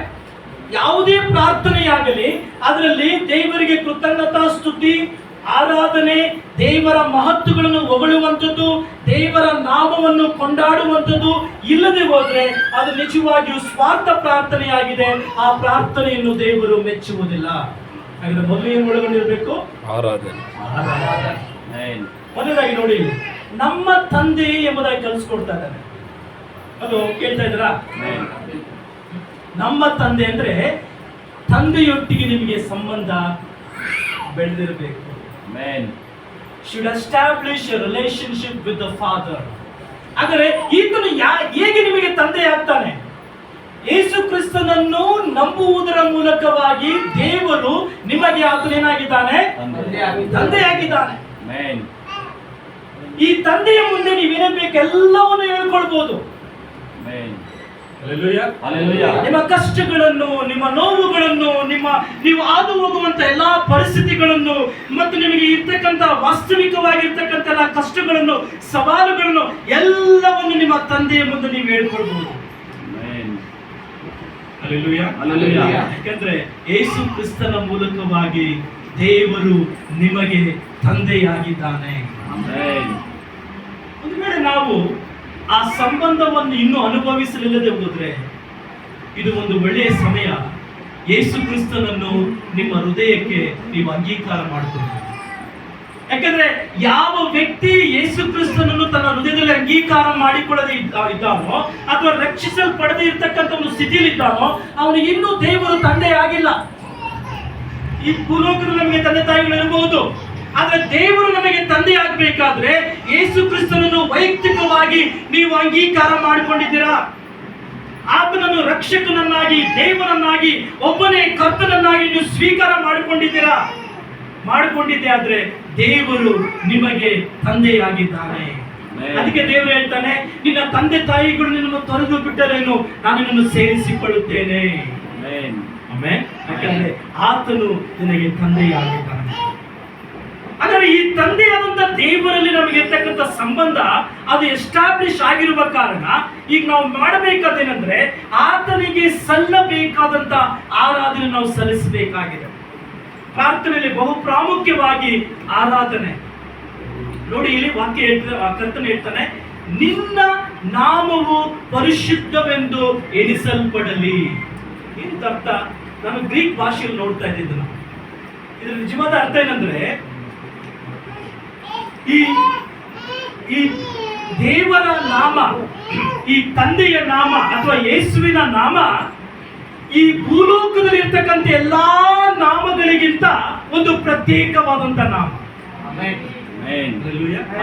ಅನೇಕ ನಾಮಗಳಿದ್ದಾವೆ, ಯಾವುದನ್ನು ಅಲ್ಲಗಳಿತಾ ಇಲ್ಲ. ಅದಕ್ಕೆ ವಿರುದ್ಧವಾಗಿ ನಾವು ಮಾತನಾಡಲೂಬಾರ್ದು. ಎಲ್ಲವನ್ನು ಮನುಷ್ಯನ ಒಂದು ಆಲೋಚನೆಗೆ ನಾವು ಬಿಟ್ಕೊಡ್ಬೇಕು. ಆದ್ರೆ ವಾಕ್ಯ ಹೇಳ್ತಾನೆ, ಕರ್ತನೆ ಹೇಳ್ತಾನೆ, ನಿನ್ನ ನಾಮವು ಪರಿಶುದ್ಧವನ್ನು ಎಣಿಸಲ್ಪಡಲಿ ಅಂತ ಹೇಳುವಾಗ ನಿನ್ನ ನಾಮ ಈ ಲೋಕದಲ್ಲಿ ಬೇರೆ ಎಲ್ಲಾ ನಾಮಗಳಿಂದ ಪ್ರತ್ಯೇಕವಾದಂತ ನಾಮ ಎಂದು ಅದು ಪ್ರತ್ಯೇಕಿಸಲ್ಪಡಲಿ ಎಂಬುದಾಗಿ ನಾವು ಪ್ರಾರ್ಥನೆ ಮಾಡಬೇಕು. ನಿಜವಾದ ನಮ್ಮ ಪ್ರಾರ್ಥನೆ ಅದೇ ಆಗಿರ್ಬೇಕು. ಪ್ರತಿದಿನ ದೇವರೇ, ನಿನ್ನ ನಾಮದ ಮಹತ್ವವನ್ನು ಈ ಲೋಕದವರು ಕಂಡುಕೊಳ್ಬೇಕು. ನಿನ್ನ ನಾಮದಲ್ಲಿ ಇರ್ತಕ್ಕಂಥ ರಕ್ಷಣೆಯನ್ನು ಈ ಲೋಕದವರು ಕಂಡುಕೊಳ್ಬೇಕು. ನಿನ್ನ ನಾಮದಲ್ಲಿ ಇರ್ತಕ್ಕಂಥ ಮಹಿಮೆಯನ್ನು ಈ ಲೋಕದವರು ಅನುಭವಿಸಬೇಕು. ನಿನ್ನ ನಾಮವು ಪ್ರತ್ಯೇಕವಾದಂತ ನಾಮ. ಹಲ್ಲೆಲೂಯಾ. ಏನು ವಾಕ್ಯ ಹೇಳ್ತದೆ? ಆಕಾಶದ ಕೆಳಗೆ ಮನುಷ್ಯರೊಳಗೆ ಕೊಡಲ್ಪಟ್ಟಿರ್ತಕ್ಕಂಥ ಬೇರೆ ಯಾವ ನಾಮದಲ್ಲಿಯೂ ರಕ್ಷಣೆ ಇಲ್ಲ. ಒಂದೇ ಒಂದು ನಾಮ, ಅದರಲ್ಲಿ ರಕ್ಷಣೆ, ಅದು ಯೇಸುವಿನ ನಾಮ. ಪಾತಾಳದಲ್ಲಿ ಆಗಲಿ ಅಥವಾ ಭೂಲೋಕದಲ್ಲಿ ಆಗಲಿ ಎಲ್ಲಾ ಕಡೆಗಳಲ್ಲಿ ಒಂದು ನಾಮವನ್ನು ಮಾತ್ರ ದೇವರು ಪ್ರತ್ಯೇಕಪಡಿಸಿದ್ದಾನೆ, ಅದು ಯೇಸುವಿನ ನಾಮ. ಈ ನಾಮದ ಮೂಲಕವಾಗಿಯೇ ರಕ್ಷಣೆ. ಹಾಗಾದ್ರೆ ಈ ನಾಮದ ಮಹತ್ತನ್ನು ನಾವು ಹೊಗಳಬೇಕಾಗಿದೆ. We have to praise the beauty of the name of this Father. Amen. ಈ ನಾಮದ ಮಹತ್ವ ಇದೆಯಲ್ಲ, ಅದನ್ನ ನಾವು ಹೊಗಳಬೇಕು. ಇದು ಹೇಗೆ ಸಾಧ್ಯ? ನೀವು ಬೈಬಲ್ ಓದಲ್ಲ ಅಂದ್ರೆ ಇದನ್ನು ಹೊಗಳಲಿಕ್ಕೆ ಆಗೋದಿಲ್ಲ. ಪ್ರಾಪರ್ ಸರಿಯಾದಂತಹ ಬೋಧನೆಗಳನ್ನು ಸಭಾ ಪಾಲಕರ ಮೂಲಕವಾಗಿ ನೀವು ಕೇಳ್ತಾ ಇಲ್ಲ ಅಂದ್ರೆ ಅದ್ರ ಆ ನಾಮದ ಮಹತ್ವ ನಿಮಗೆ ಗೊತ್ತಾಗೋದಿಲ್ಲ. ನೀವು ಕಲಿಬೇಕು, ಕಲ್ತ್ಕೊಳ್ಬೇಕು. ದೇವರ ನಾಮದ ಮಹತ್ವಗಳನ್ನು ಕಲಿತು ದೇವರ ನಾಮದ ಮಹತ್ವಗಳನ್ನು ಹೊಗಳುವಂತವರಾಗಬೇಕು. ಇದು ದೇವರ ದೃಷ್ಟಿಯಲ್ಲಿ ಏನಾಗಿದೆ? ನಿಜವಾಗಿಯೂ ಮೆಚ್ಚುಗೆಯಾಗಿದೆ. ಸೊ ಪರಿಶುದ್ಧ ಎಂಬತಕ್ಕಂಥ ಪದ ಇಲ್ಲಿ ಪ್ರತ್ಯೇಕವಾದದ್ದು ಎಂಬುದಾಗಿ ಅರ್ಥ. ದೇವರ ನಾಮ ಪ್ರತ್ಯೇಕವಾಗಿದೆ. ಆ ನಾಮವನ್ನು ನಾವು ಕೊಂಡಾಡುವಂತವರಾಗಬೇಕು, ಘನಪಡಿಸುವಂತವರಾಗಬೇಕು. ಎರಡನೇ ಅಂಶಕ್ಕೆ ನಾವು ಹೋಗೋಣ. ಪ್ರಾರ್ಥನೆಯಲ್ಲಿ ಒಳಗೊಂಡಿರ್ತಕ್ಕಂಥ ಮೊದಲನೇ ಅಂಶ ಅಡೋರೇಷನ್, ಆರಾಧನೆ. ಎರಡನೇ ಅಂಶ ಇದನ್ನು ನಾವು ಆಂಟಿಸಿಪೇಷನ್ ಎಂಬುದಾಗಿ ಕರಿತೀವಿ. ಅದೇನಂದ್ರೆ ಬರೋಣದ ಅಪೇಕ್ಷೆ. ನೋಡಿ ಇಲ್ಲಿ ಏನಂತ ಇದೆ ಎರಡನೇ ಭಾಗ, ನಿನ್ನ ರಾಜ್ಯವು ಬರಲಿ. ಎಲ್ಲ ಹೇಳಿ, ನಿನ್ನ ರಾಜ್ಯವು ಬರಲಿ. ಇನ್ನಿದು ಆಂಟಿಸಿಪೇಷನ್. ಈ ಬರೋಣದ ಒಂದು ಏನಂತ ಹೇಳಿದ್ರೆ ನಾನು ಇರ್ತಾನೆ, ಬರೋಣದ ಅಪೇಕ್ಷೆ. ಯಾವ್ದ ಅಪೇಕ್ಷೆ ಇಲ್ಲಿ? ನಿನ್ನ ರಾಜ್ಯ ಬರಲಿ ದೇವರೇ. ಮನುಷ್ಯನು ಅನೇಕ ರಾಜ್ಯಗಳನ್ನು ಈ ಲೋಕದಲ್ಲಿ ಕಟ್ಟಿಕೊಳ್ತಾ ಇದ್ದಾನೆ. ಆದ್ರೆ ನೀವು ನೋಡಿದ್ರೆ ಇದುವರೆಗೂ ಸ್ಥಾಪಿಸಲ್ಪಟ್ಟಂತ ಮನುಷ್ಯನ ಎಲ್ಲಾ ರಾಜ್ಯಗಳು ಅಳಿದು ಹೋಗಿದೆ. ಒಂದು ಕಾಲದಲ್ಲಿ ಅಶ್ಶೂರ್ಯರು ಅಂದುಕೊಂಡ್ರು ತಾವು ಸ್ಥಾಪಿಸಿದ ರಾಜ್ಯವೇ ಬಲಾಢ್ಯವಾದಂತ ರಾಜ್ಯ ಎಂಬುದಾಗಿ. ಆದ್ರೆ ಕೆಲವು ದಿನಗಳಾದ ಮೇಲೆ, ವರ್ಷಗಳಾದ ಮೇಲೆ ಬ್ಯಾಬಿಲೋನ್ಯರು ಬಂದ್ರು, ಅದನ್ನು ಅಳಿಸಿ ಹಾಕಿದ್ರು. ಬ್ಯಾಬಿಲೋನ್ ನೆಬೂಕದ್ನೆಚ್ಚರ್ ರಾಜ ಅಂದುಕೊಂಡ ತನ್ನ ಒಂದು ಅರಮನೆಯಲ್ಲಿ ತಿರುಗಾಡುವಾಗ, ನಾನು ಕಟ್ಟಿರ್ತಕ್ಕಂಥ ಈ ಒಂದು ರಾಜ್ಯ ದೊಡ್ಡ ರಾಜ್ಯ, ಬಲಾಢ್ಯವಾದಂತ ರಾಜ್ಯ, ಯಾರು ಮುಳುಗಿಸ್ಲಿಕ್ಕೆ ಆಗುದಿಲ್ಲ ಅಂತ ಅಂದುಕೊಂಡ. ಕೆಲವು ವರ್ಷಗಳಾದ್ಮೇಲೆ ಪಾರಸಿಯರು ಬಂದ್ರು, ಮೇದ್ಯರು ಬಂದ್ರು, ಅದನ್ನು ಸಂಪೂರ್ಣವಾಗಿ ನಾಶ ಮಾಡಾಕ್ತರು. ಪಾರಸಿಯರು ಅಂದುಕೊಂಡ್ರು ಅವರ ರಾಜ್ಯವೇ ಬಲಾಢ್ಯವಾದಂತ ರಾಜ್ಯವಾಗಿ. ಕೆಲವು ವರ್ಷಗಳಾದ್ಮೇಲೆ ಗ್ರೀಕ್ ಸಾಮ್ರಾಜ್ಯ ಬಂತು. ಅದನ್ನು ಅಲೆಕ್ಸಾಂಡರ್ ದ ಗ್ರೇಟ್ ಎಂಬುದಾಗಿ ನಾವು ಹಿಸ್ಟರಿಯಲ್ಲಿ ನಾವು ಕಲಿತೇವೆ. ಆ ಗ್ರೀಕ್ ಸಾಮ್ರಾಜ್ಯದವರು ಬಂದು ಆ ಪಾರಸ್ಯರ ರಾಜ್ಯವನ್ನು ಸಂಪೂರ್ಣವಾಗಿ ನಾಶ ಮಾಡಾಕ್ತರು. ಒಟೋಮನ್ ಅಂಪೈರ್ ಎಂಬುದಾಗಿ ಅನೇಕ ಸಾಮ್ರಾಜ್ಯಗಳು ಈ ಲೋಕದಲ್ಲಿ ಹುಟ್ಟಿಕೊಂಡಿವೆ. ಈ ಎಲ್ಲ ಸಾಮ್ರಾಜ್ಯಗಳೆಂದ್ರೆ ತಮ್ಮದೇ ಆದಂತ ಕೊತ್ತಲುಗಳನ್ನು, ತಮ್ಮದೇ ಆದಂತಹ ಕೋಟೆಗಳನ್ನು, ತಮ್ಮದೇ ಆದಂತಹ ಸಾಮ್ರಾಜ್ಯಗಳನ್ನು ಅವರು ಕಟ್ಟಿಕೊಳ್ತಾರೆ. ಆದ್ರೆ ಅವೆಲ್ಲವೂ ಅಳಿದು ಹೋಗುತ್ತವೆ. ಯೇಸುವಿನ ರಾಜ್ಯ ಮಾತ್ರ ಈ ಲೋಕದಲ್ಲಿ ಸ್ಥಾಪಿತವಾಗಿದೆ. Hallelujah, hallelujah, hallelujah. ಹಾಗಾದ್ರೆ ನಮ್ಮ ಪ್ರಾರ್ಥನೆ, ನಮ್ಮ ಬಯಕೆ, ನಮ್ಮ ಹಂಬಲ, ನಾವು ಅಪೇಕ್ಷೆ ಪಡುವಂತ ವಿಷಯ ಏನಾಗ್ಬೇಕಂದ್ರೆ ಪ್ರತಿದಿನ ದೇವರೇ ನಿನ್ನ ರಾಜ್ಯ ಸ್ಥಾಪಿತವಾಗಲಿ. ಯಾಕಂದ್ರೆ ಆತನ ರಾಜ್ಯದಲ್ಲಿ ಅನೀತಿ ಇಲ್ಲ, ಆತನ ರಾಜ್ಯದಲ್ಲಿ ಯಾವುದೇ ತರವಾದಂತಹ ತಾರತಮ್ಯಗಳು ಇಲ್ಲ. ಆತನ ರಾಜ್ಯ ನೀತಿಯುಳ್ಳದ್ದು, ಆತನ ರಾಜ್ಯ ಪರಿಶುದ್ಧವಾದದ್ದು. ಆತನ ರಾಜ್ಯದಲ್ಲಿ ಸಂಪೂರ್ಣವಾದಂತಹ ಆತನು ಸಂಪೂರ್ಣವಾಗಿ ಎಲ್ಲರಿಗೂ ನ್ಯಾಯವನ್ನು ಒದಗಿಸಿಕೊಡುವನಾಗಿದ್ದಾನೆ. ಆದ ಕಾರಣ ಆತನ ರಾಜ್ಯ ಈ ಲೋಕಕ್ಕೆ ಬರಲಿ ಎಂಬುದಾಗಿ ಪ್ರತಿದಿನ ನಾವು ಪ್ರಾರ್ಥನೆ ಮಾಡಬೇಕು. ನನ್ನ ಪ್ರಿಯರೇ, ಅದು ಹೇಗೆ ಪ್ರಾರಂಭವಾಗುತ್ತೆ ಎಂದು ನಾನು ಹೇಳ್ತೇನೆ. ಆತನ ರಾಜ್ಯ ಎಲ್ಲಿ ಸ್ಥಾಪಿತವಾಗುತ್ತೆ ಅಂದ್ರೆ, ಕೇಳಿ, ಚೆನ್ನಾಗಿ ಕೇಳಿ. ಯಾವ ವ್ಯಕ್ತಿ ಯಾವ ಸ್ಥಳದಲ್ಲಿ ಯೇಸು ಕ್ರಿಸ್ತನನ್ನು ವೈಯಕ್ತಿಕವಾಗಿ ಅಂಗೀಕಾರ ಮಾಡಿಕೊಳ್ಳುತ್ತಾನೋ ಆ ಕ್ಷಣದಲ್ಲಿಯೇ ದೇವರ ರಾಜ್ಯ ಅಲ್ಲಿ ಆ ವ್ಯಕ್ತಿಯ ಜೀವಿತದಲ್ಲಿ ಸ್ಥಾಪಿತವಾಗುತ್ತೆ. ಹೀಗಂದ್ರೆ ನೀವು ಗಮನಿಸಿ, ನಿಕೋದೇಮನು ಯೇಸು ಸ್ವಾಮಿಯ ಬಳಿಗೆ ರಾತ್ರಿ ಬರ್ತಾನೆ. ರಾತ್ರಿ ಬಂದು ಒಂದು ಸಂಭಾಷಣೆ ಮಾಡುವಾಗ ಕರ್ತನೆ ಹೇಳ್ತಾನೆ, ನಿಕೋದೇಮನೆ, ನೀನು ಹೊಸದಾಗಿ ಹುಟ್ಟದೆ ಹೋದ್ರೆ ದೇವರ ರಾಜ್ಯಕ್ಕೆ ಬಾಧ್ಯನಾಗುವುದಿಲ್ಲ. ಅರ್ಥೇನಲ್ಲಿ ನಿಕೋದೇಮನೆ, ನೀನು ಹೊಸದಾಗಿ ಹುಟ್ಟದೆ ಹೋದ್ರೆ ದೇವರ ರಾಜ್ಯಕ್ಕೆ ಬಾಧ್ಯನಾಗುವುದಿಲ್ಲ. ಅರ್ಥ ಏನಂದ್ರೆ, ನೀನು ನಿಜವಾಗಿಯೂ ನಾನು ಈ ಲೋಕಕ್ಕೆ ಯಾಕೆ ಬಂದಿದ್ದೇನೆ, ನಾನು ಮಾಡುವಂತ ಕಾರ್ಯವನ್ನು ನೀನು ಅಂಗೀಕಾರ ಮಾಡಿಕೊಳ್ಳದೆ ಹೋದ್ರೆ ನೀನು ನಿಜವಾಗಿಯೂ ದೇವರ ರಾಜ್ಯಕ್ಕೆ ಬಾಧ್ಯಸ್ಥನಾಗುವುದಿಲ್ಲ.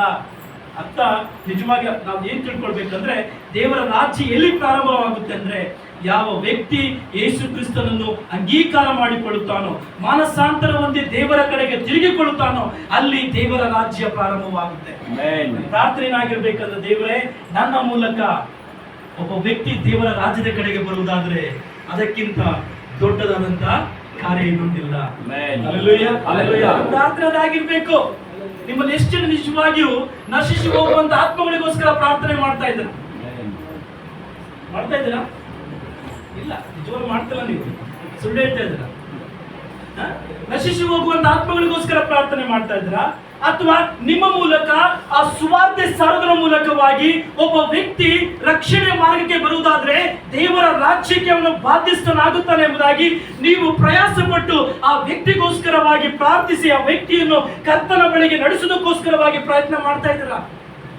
ಅದರ್ವೈಸ್ ಈ ನೀವು ಮಾಡುವಂತ ರಾಜ್ಯವು ಬರಲಿ ಎಂಬುದಾಗಿ ಮಾಡುವಂತ ಈ ಪ್ರಾರ್ಥನೆಗೆ ಅರ್ಥ ಇರೋದಿಲ್ಲ ನನ್ನ ಪ್ರಿಯ.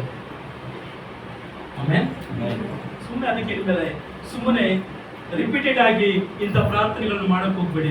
ನಿಮ್ಮ ವೈಯಕ್ತಿಕ ಜೀವಿತದಲ್ಲಿ ನೀವು ಅದನ್ನು ಅಳವಡಿಸಿಕೊಳ್ಬೇಕು. ದೇವರೇ, ನಿನ್ನ ರಾಜ್ಯ ಸ್ಥಾಪಿತವಾಗಬೇಕು. ಅದು ಹೇಗೆ ಸ್ಥಾಪಿತ ಆಗುತ್ತೆ? ನಂಬಿಕೆಯ ಮೂಲಕ. ಕ್ರಿಸ್ತನಲ್ಲಿ ವ್ಯಕ್ತಿಗಳು, ಪ್ರತಿಯೊಬ್ಬ ವ್ಯಕ್ತಿಯು ಕ್ರಿಸ್ತನಲ್ಲಿ ನಂಬಿಕೆಗಳ ಮೂಲಕವಾಗಿ ನನ್ನ ರಾಜ್ಯ ಸ್ಥಾಪಿತವಾಗುತ್ತೆ. ಅದಕ್ಕೋಸ್ಕರ ನಾವು ಪ್ರಯಾಸ ಪಡಬೇಕು. ನಾನು ಕೇವಲ ಪ್ರಾರ್ಥನೆ ಮಾಡೋದಷ್ಟೇ ಅಲ್ಲ, ಅನೇಕ ಆತ್ಮಗಳನ್ನು ಕರ್ತನ ಕಡೆಗೆ ನಡೆಸುವ ಮೂಲಕವಾಗಿ ಸಾಧನವಾಗಿ ಉಪಯೋಗವಾಗಬೇಕು. ಅದಕ್ಕೋಸ್ಕರ ಉಪಯೋಗ ಮಾಡಬೇಕು ಎಂಬುದಾಗಿ ನಾವು ಪ್ರಾರ್ಥನೆ ಮಾಡಬೇಕಾಗಿದೆ. ಆಮೇಲೆ ಆಂಟಿಸಿಪೇಷನ್, ಒಂದು ದಿನ ದೇವರ ನೀತಿಯುಳ್ಳ ಸಾಮ್ರಾಜ್ಯ ಸ್ಥಾಪಿತವಾಗುತ್ತೆ. Hallelujah, hallelujah. ಎಲ್ಲ ಹೇಳಿ, ಒಂದು ದಿನ ದೇವರ ನೀತಿಯುಳ್ಳ ಸಾಮ್ರಾಜ್ಯ ಸ್ಥಾಪಿತವಾಗುತ್ತೆ. ಅದಕ್ಕಂತೂ ಯಾವುದೇ ಸಂಶಯವಿಲ್ಲವೇ ಇಲ್ಲ. ಆದರೆ ಆ ಸಾಮ್ರಾಜ್ಯ, ಆ ರಾಜ್ಯ ಈಗಲೇ ಪ್ರಾರಂಭವಾಗಿದೆ. ಅದು ಎಲ್ಲಿ ಪ್ರಾರಂಭವಾಗುತ್ತೆ?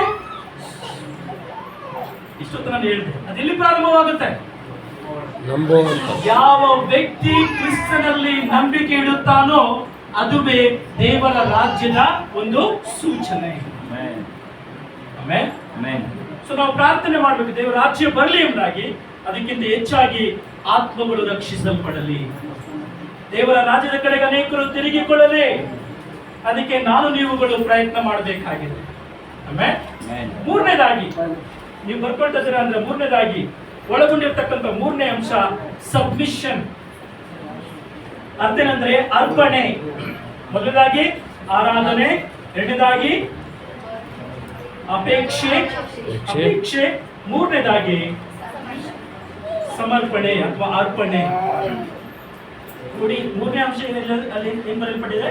ಕರ್ತನೆ ಹೇಳ್ತಾನೆ, ನಿನ್ನ ಚಿತ್ತವು ಪರಲೋಕದಲ್ಲಿ ನೆರವೇರುವ ಪ್ರಕಾರ ಎಲ್ಲಿ ನೆರವೇರಬೇಕು? ಭೂಲೋಕದಲ್ಲಿಯೂ ನೆರವೇರಬೇಕು. Hallelujah, hallelujah. ಇಲ್ಲಿ ಬಹಳ ಎಂಫಸಿಸ್ ಆಗಿರುವಂತ ಪಾಯಿಂಟ್ ಏನೋ ವಿಷಯ ಏನಂದ್ರೆ ದೇವರ ಚಿತ್ತ. ದೇವರ ಚಿತ್ತ ಪರಲೋಕದಲ್ಲಿ ನೆರವೇರುತ್ತೆ, ಅದಕ್ಕೆ ಸಂಶಯವಿಲ್ಲ. ಆ ದೇವರ ಚಿತ್ತ ಭೂಲೋಕದಲ್ಲಿಯೂ ನೆರವೇರುವಂತೆ ನಾವು ಪ್ರಾರ್ಥನೆ ಮಾಡಬೇಕಾಗಿದೆ. ಅಂದ್ರೆ ಪರಲೋಕದಲ್ಲಿ ಯಾವುದೇ ಪಾಪವಿಲ್ಲ, ಆ ಪಾಪವಿಲ್ಲದಂತ ದೇವರ ಒಂದು ಆಶೀರ್ವಾದ ಈ ಲೋಕದಲ್ಲಿಯೂ ಕೂಡ ನೆಲೆಗೊಳ್ಳಲಿ ಎಂಬುದಾಗಿ ನಾವು ಪ್ರಾರ್ಥನೆ ಮಾಡಬೇಕಾಗಿದೆ. ಅಷ್ಟೇ ಅಲ್ಲದೆ ದೇವರ ಚಿತ್ತಕ್ಕೆ ಎಲ್ಲರೂ ಒಪ್ಪಿಸಿ ಕೊಡಲಿ ಎಂಬುದಾಗಿ ನಾವು ಪ್ರಾರ್ಥನೆ ಮಾಡಬೇಕಾಗಿದೆ. ಒತ್ತಾಯ ಪೂರ್ವಕವಾಗಿ ಒಪ್ಪಿಸಿಕೊಡುವಂಥದ್ದಲ್ಲ, ಇದು ಹೃದಯ ಪೂರ್ವಕವಾಗಿ ಎಲ್ಲರೂ ದೇವರ ಚಿತ್ತಕ್ಕೆ ಒಪ್ಪಿಸಿಕೊಡಲಿ ಎಂಬುದಾಗಿ ನಾವು ಪ್ರಾರ್ಥನೆ ಮಾಡಬೇಕಾಗಿದೆ. ಆಮೇಲೆ ಸೊ ದೇವರ ಚಿತ್ತ ಇಲ್ಲಿ ನೆರವೇರಬೇಕು. ಯೇಸು ಸ್ವಾಮಿ ಹೇಳ್ತಾರೆ, ನೀವು ಯೋಹಾನನ ಬರೆದ ಸುವಾರ್ತೆ ಓದಿದ್ರೆ ಚೆನ್ನಾಗಿ ಅರ್ಥ ಆಗುತ್ತೆ. ಅಲ್ಲಿ ಕರ್ತನೆ ಹೇಳ್ತಾನೆ, ತಂದೆಯು ನನಗೆ ಕೊಟ್ಟಂತ ಉದ್ದೇಶವನ್ನು ನೆರವೇರಿಸುವಂತದ್ದೇ ತಂದೆಯ ಚಿತ್ತವಾಗಿದೆ. ಅಂದ್ರೆ ನಾನು ಈ ಲೋಕದಲ್ಲಿ ನೆರವೇರಿಸಿಕೊಡ್ಬೇಕಾದಂತ ಒಂದು ಕಾರ್ಯ ತಂದೆಯ ಚಿತ್ತವನ್ನು ನೆರವೇರಿಸುವಂತದ್ದು. ಇನ್ನೊಂದು ಕಡೆ ಕರ್ತನೆ ಹೇಳ್ತಾನೆ, ಈಗ ತಂದೆಯು ಕೊಟ್ಟಂತ ಕಾರ್ಯವನ್ನು ನೆರವೇರಿಸುವಂತದ್ದೇ ನನ್ನ ಒಂದು ಆಹಾರ. My food. What is my food? Is to fulfill the will of God. Amen. ತಂದೆಯು ಕೊಟ್ಟಂತ ಚಿತ್ತವನ್ನು ನೆರವೇರಿಸುವಂತದ್ದೇ ನನ್ನ ಆಹಾರ ಎಂಬುದಾಗಿ ಕರ್ತನೆ ಹೇಳ್ತಾ ಇದ್ದಾನೆ. ಅದರ ಈಗ ಅರ್ಥ ಏನಂದ್ರೆ ಎಲ್ಲರೂ ದೇವರ ಚಿತ್ತಕ್ಕೆ ಒಡಂಬಡಬೇಕು, ಎಲ್ಲರೂ ದೇವರ ಚಿತ್ತವನ್ನು ನೆರವೇರಿಸುವಂತವರಾಗಬೇಕೆಂಬುದಾಗಿ ನಾವು ಪ್ರಾರ್ಥನೆ ಮಾಡಬೇಕು. ಪರಲೋಕದ ಪ್ರತಿಯೊಂದು ದೇವರ ಚಿತ್ತದ ಆಶೀರ್ವಾದಗಳು ಈ ಲೋಕದಲ್ಲಿ ನೆರವೇರಿಸಲ್ಪಡಲಿ ಎಂಬುದಾಗಿ ನಾವು ಪ್ರಾರ್ಥನೆ ಮಾಡಬೇಕಾಗಿದೆ. ಅದೇಗೆ ಸಾಧ್ಯ? ಪ್ರತಿ ಸಾರಿ ನೋಡಿ, ಅರ್ಥ ಮಾಡ್ಕೊಳ್ಳಿ, ಪರಲೋಕದಲ್ಲಿ ಅನಾರೋಗ್ಯ ಇಲ್ಲ, ಇದೆಯಾ? ಅಲ್ಲೇ ಇಲ್ಲ. ಭೂಲೋಕದಲ್ಲಿ ಪರಿಪೂರ್ಣವಾಗಿ ಅನಾರೋಗ್ಯ ತುಂಬಿಕೊಂಡಿದೆ. ಪರಲೋಕದಲ್ಲಿ ಕಣ್ಣೀರಿಲ್ಲ, ಭೂಲೋಕದಲ್ಲಿ ಪರಿಪೂರ್ಣವಾದಂತಹ ಕಣ್ಣೀರಿದೆ. ಪರಲೋಕದಲ್ಲಿ ನೋವಿಲ್ಲ, ಭೂಲೋಕದಲ್ಲಿ ಎಲ್ಲರೂ ನೋವುಗೊಳಗಾಗಿದ್ದಾರೆ, ಕಷ್ಟಕ್ಕೊಳಗಾಗಿದ್ದಾರೆ. ಪರಲೋಕದಲ್ಲಿ ಕಷ್ಟ ಇಲ್ಲ, ಆದ್ರೆ ಭೂಲೋಕದಲ್ಲಿ ಮನುಷ್ಯರೆಲ್ಲರೂ ಕಷ್ಟಗಳಿಗೆ ಒಳಗಾಗಿದ್ದಾರೆ. ಆದ್ರೆ ಕರ್ತನೆ ಹೇಳ್ತಾ ಇದ್ದಾನೆ, ನಿನ್ನ ಚಿತ್ತವು ಪರಲೋಕದಲ್ಲಿ ಎಷ್ಟು ಪರಿಶುದ್ಧವಾಗಿದೆಯೋ ಅಲ್ಲಿ ಕಣ್ಣೀರಿಲ್ಲ, ಅಲ್ಲಿ ಬಾಧೆ ಇಲ್ಲ, ಅಲ್ಲಿ ನೋವಿಲ್ಲ, ಅಲ್ಲಿ ಯಾವುದಿಲ್ಲ ಸಮಸ್ಯೆ ಇಲ್ಲ, ಅಲ್ಲಿ ಏನಿಲ್ಲ. ಅಂದ್ರೆ ಅಲ್ಲಿ ಪರಿಪೂರ್ಣವಾಗಿ ದೇವರ ಆಶೀರ್ವಾದ ಹೊಂದಿದಂತ ಒಂದು ಸ್ಥಳವಾಗಿದೆ.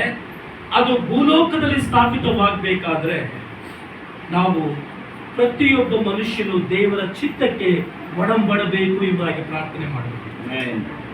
Everyone should align themselves to the will of God. ಅದಕ್ಕೋಸ್ಕರವಾಗಿ ನಾವು ಪ್ರಯಾಸ ಪಡಬೇಕಾಗಿದೆ, ಪ್ರಾರ್ಥನೆ ಮಾಡಬೇಕಾಗಿದೆ. ದೇವರೇ, ನಿನ್ನ ಚಿತ್ತ ಈ ಭೂಲೋಕದಲ್ಲಿ ನೆರವೇರಲಿ. ಇದು ನಾವು ನೋಡಿದಂತೆ ಈ ಮೂರು ಅಂಶಗಳು ದೇವರಿಗೆ ಒಳಪಟ್ಟದ್ದು. ಅಲ್ಲ, ಅರ್ಥ ಮಾಡ್ಕೊಳ್ತಿದ್ರ? ದೇವರಿಗೂ ಮತ್ತು ಆತನ ಮಹಿಮೆಗೂ ಒಳಪಟ್ಟದ್ದಾಗಿದೆ. ಅಂದ್ರೆ ನಾವು ದೇವರನ್ನು ನೋಡುತ್ತಾ ನಿನಗೆ ಆರಾಧನೆ ಸಲ್ಲಿಸ್ತೇವೆ, ಆತನಿಗೆ ಆರಾಧನೆ ಸಲ್ಲಿಸ್ತೇವೆ, ಆತನ ಬರೋಣವನ್ನು ಅಪೇಕ್ಷಿಸ್ತೇವೆ, ಮತ್ತೆ ಮೂರನೇದಾಗಿ ಆತನ ಚಿತ್ತವನ್ನು ನಾವು ನೆರವೇರಿಸ್ತಾ ಇರ್ತೇವೆ. ಈಗ ಮನುಷ್ಯನಿಗೆ ಒಳಪಟ್ಟಂತಹ ಮೂರು ಅಂಶಗಳನ್ನು ನಾವು ಚೆನ್ನಾಗಿ ಗಮನಿಸೋಣ. 11ನೇ ವಚನದಿಂದ 11ನೇ ವಚನ ಇಲ್ಲಿ ಹೇಳಲ್ಪಟ್ಟಿದೆ, ನಮ್ಮ ಅನುದಿನದ ಆಹಾರವನ್ನು ಇವತ್ತು ನಮಗೆ ದಯಪಾಲಿಸು. 4ನೇ ಅಂಶ ನೀವು ಗಮನಿಸ್ತೀರಿ, ಇಲ್ಲಿ ಪ್ರಾವಿಡೆನ್ಸ್ ಅಥವಾ ದೇವರು ಒದಗಿಸಿಕೊಡುವಂಥದ್ದು. ದೇವರು ಒದಗಿಸಿ ಕೊಡುವಂಥದ್ದು ಬಹಳ ಪ್ರಾಮುಖ್ಯವಾಗಿ ನೋಡಿ. ಕೇವಲ ದೇವರಿಗೆ ನಾವು ಮಹಿಮೆ ಸಲ್ಲಿಸ್ತಾ ಇರ್ತೇವೆ ನಮ್ಮ ಆರಾಧನೆ ಮೂಲಕ ಅಷ್ಟೇ ಅಲ್ಲ, ಮತ್ತು ಆತನ ಬರೋಣದ ರಾಜ್ಯದ ಸ್ಥಾಪನೆಗೋಸ್ಕರವಾಗಿ ಅಪೇಕ್ಷಿಸ್ತಾ ಇರ್ತೇವೆ, ಅದು ಪ್ರಾಮುಖ್ಯವಾದ ಅಷ್ಟೇ ಅಲ್ಲ. ಮತ್ತು ಆತನ ಚಿತ್ತ ನೆರವೇರಲಿ ಎಂಬುದಾಗಿ ನಾವು ಪ್ರಯಾಸ ಪಡ್ತಾ ಇರ್ತೇವೆ, ಅದು ಬಹಳ ಪ್ರಾಮುಖ್ಯ. ನಾಲ್ಕನೇದಾಗಿ ನಮಗೋಸ್ಕರವೂ ಕೂಡ ಆತನು ಕಲಿಸ್ಕೊಡ್ತಾ ಇದ್ದಾನೆ. ಅಂದ್ರೆ ನಾವು ಅನುದಿನದ ಆಹಾರವನ್ನು ಇವತ್ತು ದೇವರು ನಮಗೆ ಅನುಗ್ರಹಿಸಿ ಕೊಡಲಿ ಎಂಬುದಾಗಿ ನಾವು ಪ್ರಾರ್ಥನೆ ಮಾಡಬೇಕಾಗಿದೆ. ಅರ್ಥ ಏನಂದ್ರೆ ಇಲ್ಲಿ ಗಮನಿಸಿ, ಅನುದಿನ ಎಂಬ ಪದ ಬಹಳ ಪ್ರಾಮುಖ್ಯ. ಅನುದಿನ ಅಂದ್ರೆ ಡೈಲಿ. ಈ ದಿನ ನನಗೆ ಏನ್ ಬೇಕಾಗಿದೆ ಅದನ್ನು ದೇವರು ಒದಗಿಸಿ ಕೊಡಲಿ ಎಂಬುದಾಗಿ ನಾವು ಪ್ರಾರ್ಥನೆ ಮಾಡಬೇಕು.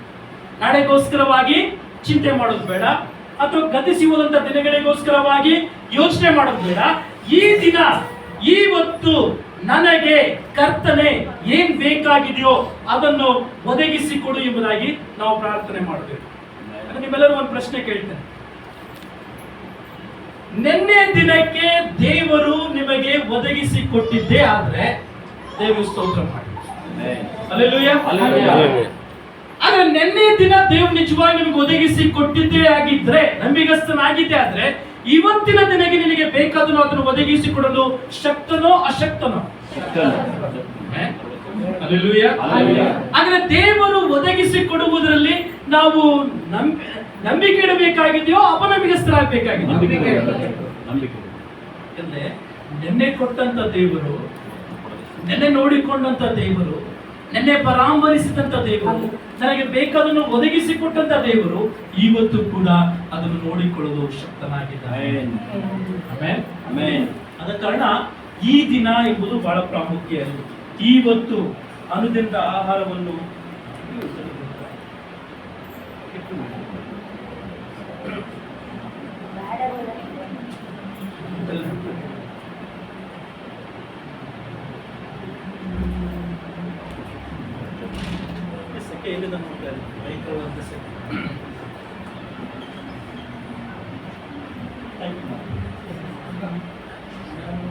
ಸೊ ಇಲ್ಲಿ ನಾವೇನ್ ಕಲಿತಾ ಇದೀವ? ಹಲ್ಲೆಲೂಯಾ.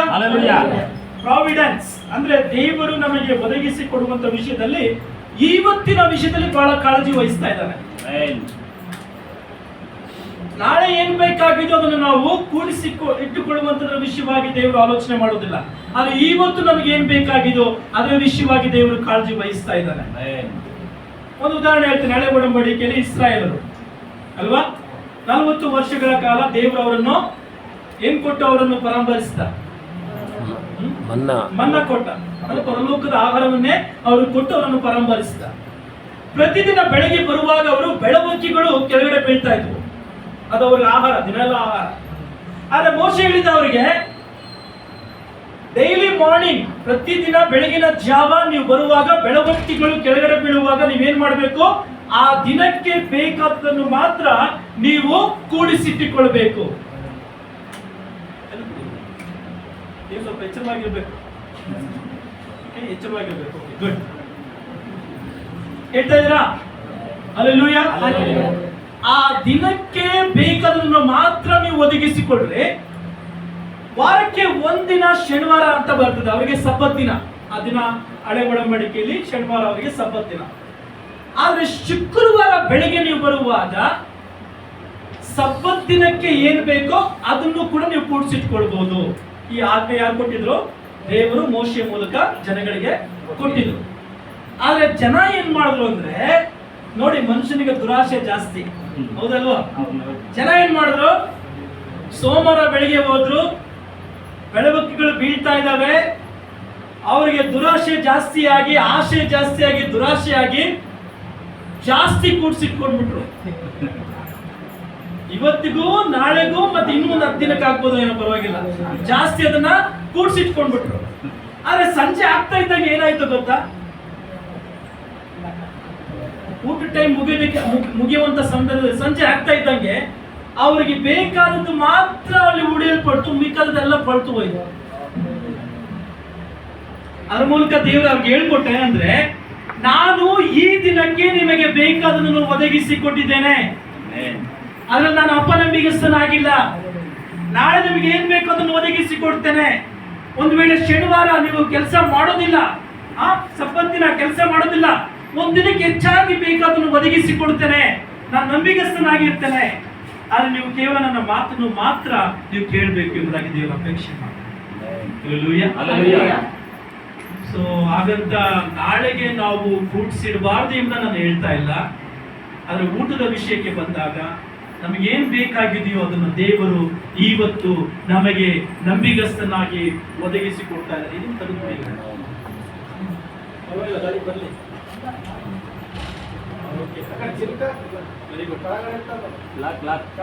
ಇಲ್ಲೆಲ್ಲೂ ಗಾಡಿ ಇಲ್ವಲ್ಲ, ನಮ್ಮ ಗಾಡಿ ಎಲ್ಲ ಇಲ್ಲೇ ಸೇರ್ಕೊಂಡ್ಬಿಟ್ಟಿದೆ. Okay, hallelujah hallelujah. ಸೊ ದೇವರು ಒದಗಿಸಿಕೊಳ್ಳಿಕ್ಕೆ ನಂಬಿಗಸ್ತನೋ ಇಲ್ಲವೋ? ಆಗ ನಾವೇನ್ ಮಾಡ್ಬೇಕಾಗಿದೆ? ಆತನ ಮಾತನ್ನು ಕೇಳಬೇಕು. ದೇವರೇ, ನೀನು ಒದಗಿಸಿ ಕೊಡ್ತೀಯಾ? ನಿನ್ನ ನಂಬಿಕೆ ಇದೆ. ನೀನು ಯಾವತ್ತೂ ನಿನ್ನ ಮಕ್ಕಳಿಗೆ ಊಟದ ವಿಷಯದಲ್ಲಿ, ನೀನು ಕೊಡುವಂತ ವಿಷಯದಲ್ಲಿ ಯಾವತ್ತೂ ಮೋಸ ಮಾಡಲಿಲ್ಲ. ಅದಕ್ಕೆ ದಾವೀದನು ಹೇಳ್ತಾನೆ, ನಾನು ಒಂದು ದಿನ ಯವನಸ್ಥನಾಗಿದ್ದೆ, ಈಗ ಏನಾಗಿದ್ದೇನೆ? ಮುದುಕನಾಗಿದ್ದೇನೆ.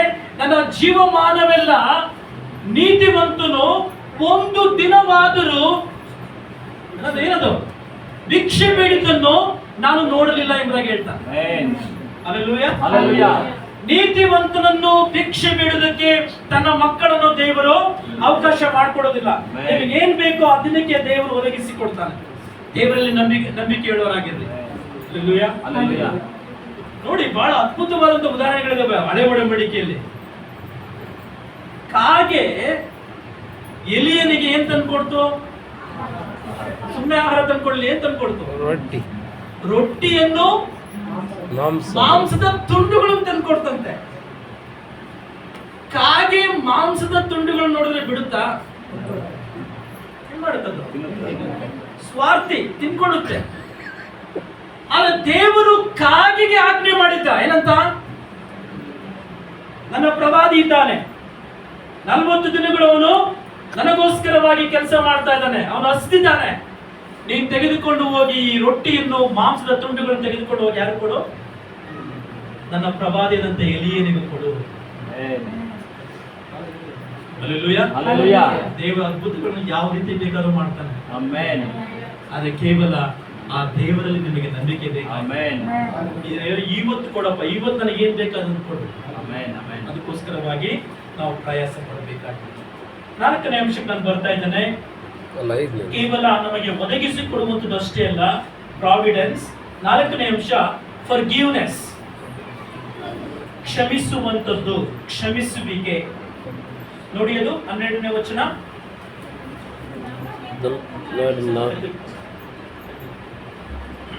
ನಮಗೆ ತಪ್ಪು ಏನಂತ ಇದೆ? ನಮಗೆ ತಪ್ಪು ಮಾಡಿದವರನ್ನು ನಾವು ಕ್ಷಮಿಸಿದಂತೆ. ಇದನ್ನ ನೀವು ಕ್ಷಮಿಸದಂತೆ ಅಂತ ಓದಕ್ ಹೋಗ್ಬೇಡ್ರಿ, ತಪ್ಪಾಗ್ಬಿಡುತ್ತೆ. ನೋಡಿ, ನಮ್ಮ ಕನ್ನಡದಲ್ಲೇ ಕೆಲವು ಪದಗಳು ನಾವು ಚೆನ್ನಾಗಿ ಗಮನಿಸಬೇಕು. ಏನಂತ ಇದೆ ಇಲ್ಲಿ? ನಮಗೆ ತಪ್ಪು ಮಾಡಿದವರನ್ನು ನಾವು ಕ್ಷಮಿಸಿದಂತೆ. ಅಂದ್ರೆ ನಾವು ಕ್ಷಮಿಸ್ತೇವೆ. ನಮಗೆ ಯಾರು ತಪ್ಪುಗಳು ಮಾಡಿರ್ತಾರೋ ಅವ್ರನ್ನ ನಾವು ಕ್ಷಮಿಸಿದಂತೆ ನಮ್ಮ ತಪ್ಪುಗಳನ್ನು ದೇವರು ನೀನೇನ್ ಮಾಡು? ಕ್ಷಮಿಸು. ಅಂದ್ರೆ ಅರ್ಥ ಏನಂದ್ರೆ, ನೀವು ಜನರ ತಪ್ಪುಗಳನ್ನು ಕ್ಷಮಿಸ್ತಾ ಇದ್ರೆ ದೇವರು ನಿಮ್ಮ ತಪ್ಪುಗಳನ್ನು ಕ್ಷಮಿಸ್ತಾ ಇರ್ತಾನೆ. ಸೊ ಫರ್ಗಿವ್ನೆಸ್, ಕ್ಷಮಿಸುವಿಕೆ ಬಹಳ ಪ್ರಾಮುಖ್ಯ ಇಲ್ಲಿ. ಇದರ ವಿಷಯವಾಗಿ ಹೇಳ್ಬೇಕಾದ್ರೆ ಬಹಳಷ್ಟಿದೆ, ಎಲ್ಲವನ್ನು ನಾನು ಹೇಳಿಕೆ ಆಗ್ತಾ ಇಲ್ಲ. ಚೆನ್ನಾಗಿ ಗಮನಿಸಿ. ನಾನು ಒಂದು ವಿಷಯ ನಾನು ಮುಗಿಸ್ತಾ ಇದ್ದೇನೆ. ಕ್ಷಮಾಪಣೆಯನ್ನು ದೇವರಿಂದ ನಾವು ಎಷ್ಟು ಹೆಚ್ಚಾಗಿ ಹೊಂದಿಕೊಂಡಿರ್ತೇವೋ ಅಷ್ಟು ಹೆಚ್ಚಾಗಿ ಕ್ಷಮಾಪಣೆಯನ್ನು ಜನಗಳ ಮಧ್ಯದಲ್ಲಿ ನಾವು ವಿತರಿಸ್ತಾ ಇದ್ದೇವೆ. The more you experience the forgiveness from God, the more you will be giving out the forgiveness to the people. ಇನ್ನೊಂದ್ಸರಿ ಹೇಳ್ತೇನೆ. ನಾವು ಎಷ್ಟು ಕ್ಷಮಾಪಣೆಯನ್ನು ದೇವರಿಂದ ಹೊಂದಿಕೊಂಡಿರ್ತೇವೋ ಅಷ್ಟು ಕ್ಷಮಾಪಣೆಯನ್ನು ಮನುಷ್ಯರಿಗೆ ನಾವು ಕೊಡ್ತಾ ಇರ್ತೇವೆ. ಒಂದು ವೇಳೆ ಕ್ಷಮಾಪಣೆ ಹೊಂದಿಕೊಳ್ಳದೇ ಇರ್ತಕ್ಕಂಥ ಪರಿಸ್ಥಿತಿ ನಾವಿದ್ರೆ ಮನುಷ್ಯರನ್ನು ಕೂಡ ನಾವು ಕ್ಷಮಿಸ್ತಾ ಇರೋದಿಲ್ಲ. ಅರ್ಥ ಆಗ್ತದೆ? ಹಾಗಾದ್ರೆ ಯಾಕೆ ಅನೇಕ ವಿಶ್ವಾಸಿಗಳಲ್ಲಿ, ಕ್ರೈಸ್ತರಲ್ಲಿ ಕ್ಷಮಿಸದೇ ಇರತಕ್ಕಂಥ ಗುಣ ಇವತ್ತಿದೆ? ಯಾಕಂದ್ರೆ ದೇವರ ಕ್ಷಮಾಪಣೆ ನಾವು ಇನ್ನೂ ಅನುಭವಿಸಿಲ್ಲ. ನಾವು ಕ್ರೈಸ್ತರು ಎಂಬುದಾಗಿ ಹೇಳ್ಕೊಳ್ತಾ ಇದ್ದಾರೆ, ಯೇಸು ಕ್ರಿಸ್ತನ ಹಿಂಬಾಲಕರು ಎಂಬುದಾಗಿ ಹೇಳ್ಕೊಳ್ತಾ ಇದ್ದಾರೆ. ಅನೇಕ ವರ್ಷಗಳ ಅನುಭವ ಇದೆ ಅಂತ ಹೇಳ್ಕೊಳ್ತಾ ಇದ್ದಾರೆ. ಆದರೆ ತಮ್ಮ ಜೀವಿತದಲ್ಲಿ ಕ್ಷಮಿಸುವಂತ ಗುಣವನ್ನು ಅವರು ಬೆಳೆಸಿಕೊಂಡಿಲ್ಲ. ದೇವರ ಕ್ಷಮಾಪಣೆಯನ್ನು ನೀವು ಎಷ್ಟು ಅನುಭವಿಸ್ತೀರೋ ಅಷ್ಟು ಕ್ಷಮಾಪಣೆಯನ್ನು ನಾವು ಜನಗಳಿಗೆ ಕೊಡಬೇಕು. ಜನ ನಮಗೆ ತಪ್ಪು ಮಾಡ್ತಾನೆ ಇರ್ತಾರೆ, ಹೌದಾ ಇಲ್ವೋ? ಜನ ನಮಗೆ ತಪ್ಪು ಮಾಡ್ತಾನೆ ಇರ್ತಾರೆ, ಮತ್ತೆ ನಾವು ಕೂಡ ತಪ್ಪು ಮಾಡ್ತಾನೆ ಇರ್ತೇವೆ. ನಾವು ಮಾಡುವಂತ ತಪ್ಪಿಗೆ ದೇವ್ರ ಮುಂದೆ ಕ್ಷಮಾಪಣೆ ಬೇಕೆಂಬ ಕೇಳ್ಕೊಳ್ತೇವೆ, ಹೌದಾ ಇಲ್ವೋ? ದಾವಿದನಿಗಿಂತ 51 ನಿಮ್ಗೆ ಚೆನ್ನಾಗಿ ಅರ್ಥ ಆಗುತ್ತೆ. ನಾನು ಎಂತ ಘೋರ ಪಾಪಿ, ಎಂತ ಘೋರವಾದಂತ ಕಾರ್ಯ ಮಾಡಿದ್ದೇನೆ, ದೇವರೇ ಕರುಣಾನಿಧಿ ನನ್ನನ್ನು ಕ್ಷಮಿಸಿ ಎಂಬುದಾಗಿ ದೇವ್ರ ಮುಂದೆ ಒಂದು ದೊಡ್ಡ ಕೀರ್ತನೆಯನ್ನು ಬರೆದು ದೇವ್ರ ಮುಂದೆ ಕ್ಷಮಾಪಣೆ ಕೇಳ್ಕೊಳ್ತಾನೆ. ಸರಿ, ಅದು ನಾವು ಮಾಡಿದಂತ ತಪ್ಪುಗಳಿಗೆ ದೇವರ ಮುಂದೆ ಎಷ್ಟು ಕ್ಷಮಾಪಣೆ ಬೇಕಾಗಿದೆ ಎಂಬುದಾಗಿ ನಾವು ಬಯಸ್ತೇವೋ, ಜನರು ನಮಗೆ ತಪ್ಪುಗಳನ್ನು ಮಾಡುವಾಗ, ನಮಗೆ ನೋವುಗಳನ್ನು ಮಾಡುವಾಗ, ಕೆಲವು ಸರಿ ಬೇಕು ಅಂತ ನಮ್ಮನ್ನು ನಿಜವಾಗಿ ನಿಂದನೆಗಳಿಗೆ ಒಳಪಡಿಸುವಾಗ ನಾವು ಎಷ್ಟೋರನ್ನು ಕ್ಷಮಿಸ್ತಾ ಇದ್ದೇವೆ. ಅದಕ್ಕೆ ಪೇತ್ರ ಬಂದು ಒಂದ್ಸರಿ ಕರ್ತನ ಮುಂದೆ ಕೇಳ್ದ, ನಾನು ಹೆಸರಿಗೆ ಕ್ಷಮಿಸ್ಬೇಕಪ್ಪ ಈ ವ್ಯಕ್ತಿನ? ಕರ್ತನ ಕೊಟ್ಟಂತ ಉತ್ತರ ಏನು ಗೊತ್ತಾ? 770 ಸರಿ. ಅರ್ಥ ಏನು ಗೊತ್ತಾದ್ರ? ಅರ್ಥ ನೀನು ಕೌಂಟ್ ಮಾಡಬಾರ್ದು ಅಂತ ಅರ್ಥ ಅಲ್ಲ. 1 ಸಾರಿ, 2 ಸಾರಿ, 3 ಸಾರಿ, 700 ಸಾರಿ, 700 ಎಷ್ಟು? 770 ಎಷ್ಟಾಗುತ್ತೆ? 740 ಸಾರಿ. ಸೊ 770 ಸಾರಿ ಅಂದ್ರೆ 740 ಸಾರಿ ನೀನು ಕ್ಷಮಿಸಬೇಕು ಅಂತ ಅರ್ಥ ಅಲ್ಲ. ಕ್ಷಮಾಪಣೆ ನಿನ್ನ ಜೀವಿತದ ಒಂದು ಜೀವನ ಶೈಲಿ ಆಗ್ಬೇಕು ಎಂಬುದಾಗಿ ಕಲಿಸ್ಕೊಡ್ತಾ ಇದ್ದಾರೆ. ಹಲ್ಲೆಲೂಯಾ. ಜನ ನಿನ್ನ ನೋಡುವಾಗ ಈತ ಎಂತ ಕ್ಷಮಿಸುವಂತ ವ್ಯಕ್ತಿಯಪ್ಪ, ನಾನು ಎಷ್ಟೇ ನಿಂದಿಸಿದ್ರು, ಎಷ್ಟೇ ಕೆಟ್ಟ ಮಾತುಗಳನ್ನ ಆಡಿದ್ರು, ಎಷ್ಟೇ ನೋವು ಮಾಡಿದ್ರು, ಎಷ್ಟೇ ಇವನಿಗೆ ಅಸಹ್ಯವಾಗಿ ನಾವು ನಡ್ಕೊಂಡ್ರು, ಇವನು ನನ್ನನ್ನು ಕ್ಷಮಿಸ್ತಾ ಇದ್ದಾನೆ. ಏನೋ ಆ ಕ್ಷಮಾಪಣೆ ಜನರು ನೋಡುವಾಗ ಯಾರು ನೋಡ್ತಾ ಇದ್ದಾರೆ? ಯೇಸು ಕ್ರಿಸ್ತನನ್ನು ನೋಡ್ತಾ ಇದ್ದಾರೆ. ಹಲ್ಲೆಲೂಯಾ. ಯೇಸು ಕ್ರಿಸ್ತನು ಕ್ರೂಜಿಗೆ ಹಾಕಲ್ಪಟ್ಟಾಗ ಆತ ನೋಡಿದಂತ ಮೊದಲನೇ ಮಾತು ಯಾವುದು? ತಂದೆಯವರು ಏನ್ ಮಾಡ್ತಿರೋ? ತಂದೆಯ ಕಡೆಗೆ ನೋಡುತ್ತಾ ಹೇಳ್ತಾನೆ, ತಂದೆಯೇ ಯಾರನ್ನ? ನನ್ನನ್ನ, ನಿನ್ನನ್ನ, ನಮ್ಮನ್ನ, ಲೋಕದವರೆಲ್ಲರನ್ನು ನೋಡ್ತಾ ಹೇಳ್ತಾನೆ, ತಂದೆಯೇ ಇವ್ರು ಏನ್ ಮಾಡ್ತಾ ಇದ್ರು ಇವ್ರಿಗೆ ಗೊತ್ತಿಲ್ಲ. ಕರುಣಾಮಯಿ ಆಗಿರ್ತಕ್ಕಂಥ ಅಥವಾ ಲೋಕವನ್ನು ಸೃಷ್ಟಿ ಮಾಡಿದಂತ ಸೃಷ್ಟಿಕರ್ತನನ್ನು ಇವರು ಶಿಲುಬೆಗೆ ಹಾಕ್ತಾ ಇದ್ದಾರೆ. ಆದ್ರೂ ಪರವಾಗಿಲ್ಲ ತಂದೆಯೇ, ನೀನು ಇವರ ಪಾಪಗಳನ್ನು, ಇವರ ತಪ್ಪುಗಳನ್ನು ಇವ್ರನ್ನ ಎಣಿಸಬೇಡ, ಇವ್ರನ್ನೇನ್ ಮಾಡು? ಕ್ಷಮಿಸು. ಆ ಕ್ಷಮಿಸುವಿಕೆಯ ಗುಣವನ್ನು ಸ್ಟೆಫನನ್ನು ಕೂಡ ತೋರ್ಪಡಿಸ್ತಾರೆ. ಎಲ್ಲಿ? ಅಪೊಸ್ತಲರ ಕೃತ್ಯ 7ನೇದು ನೀವು ನೋಡಿದ್ರೆ ಅಲ್ಲಿ ಚೆನ್ನಾಗಿ ಅರ್ಥ ಆಗ್ತದೆ. ಸ್ಟೆಫನನ್ನು ಏನ್ ಮಾಡ್ತಾರೆ? ಜನರನ್ನ ಇವನು ಸುವಾರ್ತೆ ಸಾರಿದ್ದಕ್ಕೆ ಅವನು ಏನ್ ಮಾಡ್ತಾರೆ? ಅಲ್ಲಿರ್ತಕ್ಕಂಥ ಎಲ್ಲ ಸಭಾ ಮಂದಿರದವರು ಒಟ್ಟಾಗಿ ಸೇರಿ ಅವನ ಮೇಲೆ ಕಲ್ಲೆಸೀತಾ ಇದ್ದಾರೆ. ನೀನು ಸಾಯುವಂತ ಸಂದರ್ಭ. ಅವನು ಹೇಳ್ತಾನೆ, ಯೇಸು ಕ್ರಿಸ್ತನ ಕಡೆಗೆ ನೋಡ್ತಾ ಹೇಳ್ತಾನೆ, ಪರಲೋಕದ ಕಡೆಗೆ ನೋಡ್ತಾ ಹೇಳ್ತಾನೆ, ಇವ್ರು ಏನ್ ಮಾಡ್ತಾರೆ ಇವ್ರು ಗೊತ್ತಿಲ್ಲ, ಇವ್ರು ಕ್ಷಮಿಸಿ.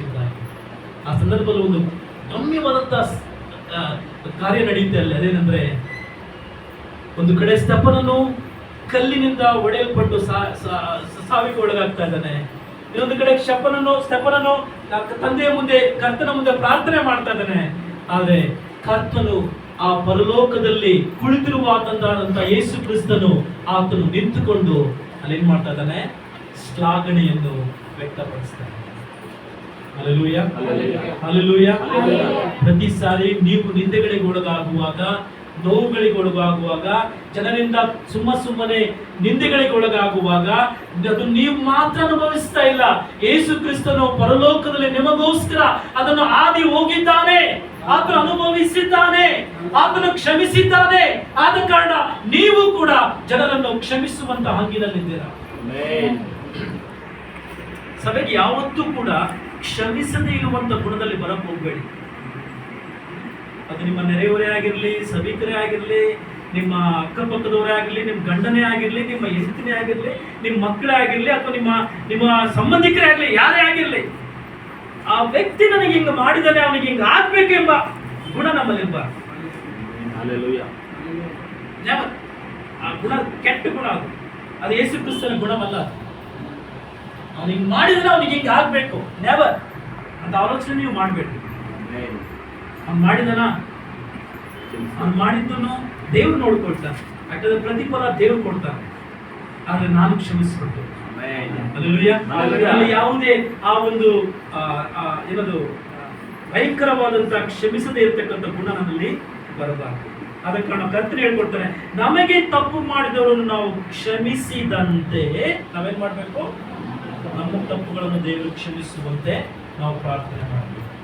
ಓಕೆ, ಬಹಳಷ್ಟಿದೆ, ಹೇಳಲಿಕ್ಕೆ ಸಮಯ ಇಲ್ಲ. ನಾನು ಇನ್ನೊಂದು ವಿಷಯ ಮಾತ್ರ ಹೇಳಿ ನಾನು ಮುಗಿಸ್ತಾ ಇದ್ದೇನೆ. 13ನೇ ವಚನ, ಪ್ರೊಟೆಕ್ಷನ್, ಸಂರಕ್ಷಣೆ. 13ನೇ ವಚನ ನೋಡಿ ಇಲ್ಲಿ, ಶೋಧನೊಳಗೆ ಸೇರಿಸದೆ ನಮ್ಮನ್ನು ಶೋಧನೆಯೊಳಗೆ ಸೇರಿಸದೆ ಕೇಡಿನಿಂದ ತಪ್ಪಿಸು. ಇಲ್ಲಿ ಅನೇಕ ಕೇಡುಗಳಿಂದ ದೇವರು ನಮ್ಮನ್ನು ತಪ್ಪಿಸ್ತಾನೆ. ಬಹಳ ಬಹಳ ಶ್ಲಾಘನೀಯವಾದದ್ದು. ದೇವರಿಗೆ ನಾವು ಸ್ತೋತ್ರ ಸಲ್ಲಿಸಬೇಕು. ಅಪಘಾತಗಳಿಂದ ತಪ್ಪಿಸಿಕೊಳ್ಳುವಂಥದ್ದು, ಅಥವಾ ಅನಾರೋಗ್ಯಗಳಿಂದ ತಪ್ಪಿಸಿಕೊಳ್ಳುವಂಥದ್ದು, ಅಥವಾ ನಮಗೆ ಯಾವುದು ಬರುವಂತ ಅನೇಕ ಸವಾಲು ಸಮಸ್ಯೆಗಳಿಂದ ತಪ್ಪಿಸಿಕೊಳ್ಳುವಂಥದ್ದು, ಇದೆಲ್ಲ ಒಳ್ಳೆಯದೇ. ಆದ್ರೆ ಕರ್ತನಲ್ಲಿ ಒಂದು ವಿಷಯ ಹೇಳ್ತಾ ಇದ್ದಾನೆ, ಶೋಧನೆ ಎಂಬ ಪದವನ್ನು ಇಲ್ಲಿ ಉಪಯೋಗ ಮಾಡ್ತಾ ಇದ್ದಾನೆ. ಅಂದ್ರೆ ಶೋಧನೆ ಪ್ರತಿಯೊಬ್ಬ ಮನುಷ್ಯನಿಗೂ ಒಂದಲ್ಲ ಒಂದು ರೀತಿಯಲ್ಲಿ ಬರ್ತದೆ. ಶೋಧನೆ ನಮಗೆ ಬರಬಾರದು ಎಂಬುದಾಗಿ ಯಾವತ್ತೂ ನಾವು ಪ್ರಾರ್ಥನೆ ಮಾಡಬಾರದು. Never pray that temptation should never come to you. ನೀವು ಪ್ರಾರ್ಥನೆ ಹೇಗಿರ್ಬೇಕಂದ್ರೆ, ಶೋಧನೆಯೊಳಗೆ ನಾವು ಹಾದು ಹೋಗುವಾಗ ಆ ಶೋಧನೆಗಳಿಂದ ನಾವು ಜಯಭರಿತರಾಗಿ ಹೊರಗಡೆ ಬರುವಂತೆ ದೇವರೇ ನಮ್ಮನ್ನು ಆಶೀರ್ವಾದ ಮಾಡು. ಶೋಧನೆ ಬರಲೇಬಾರ್ದಂತ ಪ್ರಾರ್ಥನೆ ಮಾಡಬೇಡಿ, ಕಷ್ಟಗಳು ಬರಲೇಬಾರ್ದಂತ ಯಾವತ್ತೂ ಪ್ರಾರ್ಥನೆ ಮಾಡಬೇಡ್ರಿ. ಅದು ಸರಿಯಾದಂತ ಪ್ರಾರ್ಥನೆ ಅಲ್ಲ. ನೀವು ಪ್ರಾರ್ಥನೆ ಹೆಂಗಿರ್ಬೇಕಂದ್ರೆ, ಕಷ್ಟ ಇದೆ, ಆದ್ರೆ ದೇವರೇ ಈ ಕಷ್ಟದಿಂದ ಹಾದು ಹೋಗಿ ಜಯಭರಿತನಾಗಿ ಹೊರಗಡೆ ಬರಬೇಕು. ಶೋಧನೆ ಇದೆ, ಒಂದು ಶೋಧನೆಗೊಳಗಾಗಿದ್ದೇನೆ, ಕಷ್ಟಕರವಾಗಿದೆ, ಸಹಿಸಿಕೊಳ್ಳಿಕ್ಕೆ ಆಗ್ತಾ ಇಲ್ಲ, ದೇವರೇ ಸಹಿಸಿಕೊಳ್ಳುವಂತ ಬಲ ಕೊಡು. ಆದ್ರೆ ಆ ಶೋಧನೆಯ ಸಂದರ್ಭದಿಂದ ಜಯಭರಿತನಾಗಿ ಅದು ಹೊರಗಡೆ ಬರಬೇಕು. ಮೊದಲನೇ ಕೊರಿಂಥ 10:13 ಈ ರೀತಿಯಾಗಿ ಹೇಳ್ತದೆ, ನಿಮಗೆ ಶೋಧನೆಯಾಗುತ್ತಲೇ ತಪ್ಪಿಸಿಕೊಳ್ಳುವಂತ ಮಾರ್ಗವನ್ನು ದೇವರು ಸಿದ್ಧ ಮಾಡಿ. ದೇವರು ನಂಬಿಗಸ್ತನು. ನಿಮಗೆ ಶೋಧನೆ ಆಗುತ್ತಲೇ ತಪ್ಪಿಸಿಕೊಳ್ಳುವಂತ ಮಾರ್ಗವನ್ನು ಅದನ್ನು ಸಿದ್ಧಪಡಿಸ್ತಾನೆ. ನೀವು ಸಹಿಸದೇ ಇರುವಂತ ಶೋಧನೆ ಅದನ್ನು ಕಳಿಸ್ಕೊಡುದಿಲ್ಲ. ನೀವು ಸಹಿಸಿಕೊಳ್ಳುವಂತ ಬಲ ನಿಮಗಿದೆ, ಆದ ಕಾರಣ ಕಳಿಸ್ಕೊಟ್ಟಿದ್ದಾನೆ. ಆದ ಕಾರಣ ಕಷ್ಟಗಳೆಲ್ಲ ನಿಮ್ಮ ಮೇಲೆ ಬಂದಾಗ ಯಾವತ್ತು ಹೇಳ್ಬೇಡ್ರಿ, ದೇವರೇ ಯಾಕಪ್ಪ ಇಂತ ಕಷ್ಟ ನನ್ನ ಜೀವನದಲ್ಲಿ ಕಳಿಸ್ಕೊಟ್ಟೆ ಎಂಬುದಾಗಿ ಯಾವತ್ತು ಹೇಳಕ್ ಹೋಗ್ಬೇಡ್ರಿ. ಯಾಕಂದ್ರೆ ಅಲ್ಲಿ ದೇವರನ್ನು ನೀವು ನಂಬುತ್ತಾ ಇಲ್ಲ ಎಂಬುದಾಗಿ ಅರ್ಥ. ನಿಮ್ಮ ಪ್ರಾರ್ಥನೆ ಹೆಂಗಿರ್ಬೇಕಂದ್ರೆ, ಅಥವಾ ನಿಮ್ಮ ಪ್ರತಿಕ್ರಿಯೆ ಹೇಗಿರ್ಬೇಕಂದ್ರೆ, ದೇವರೇ ಈ ಕಷ್ಟ ಕಳಿಸ್ಕೊಟ್ಟಿದೀಯಾ, ಅದು ಈ ಕಷ್ಟವನ್ನು ಸಹಿಸಿಕೊಳ್ಳಿಕ್ಕೆ ಬಲವನ್ನು ಕೊಡ್ತೀಯಾ, ಮತ್ತು ಮೂರನೇದಾಗಿ ಈ ಕಷ್ಟದಿಂದ ಹೊರಗಡೆ ಬರಲಿಕ್ಕೆ ತಪ್ಪಿಸಿಕೊಳ್ಳುವಂತ ಮಾರ್ಗವನ್ನು ನೀನು ಸಿದ್ಧ ಮಾಡ್ತೀಯಾ. ನಮ್ಮ ನಂಬಿಕೆ ಅಷ್ಟು ಉನ್ನತಕ್ಕೆ ಹೋಗ್ಬೇಕು. ದೇವರನ್ನು ಯಾವತ್ತೂ ನಾವು ದೂಷಿಸಬಾರ್ದು.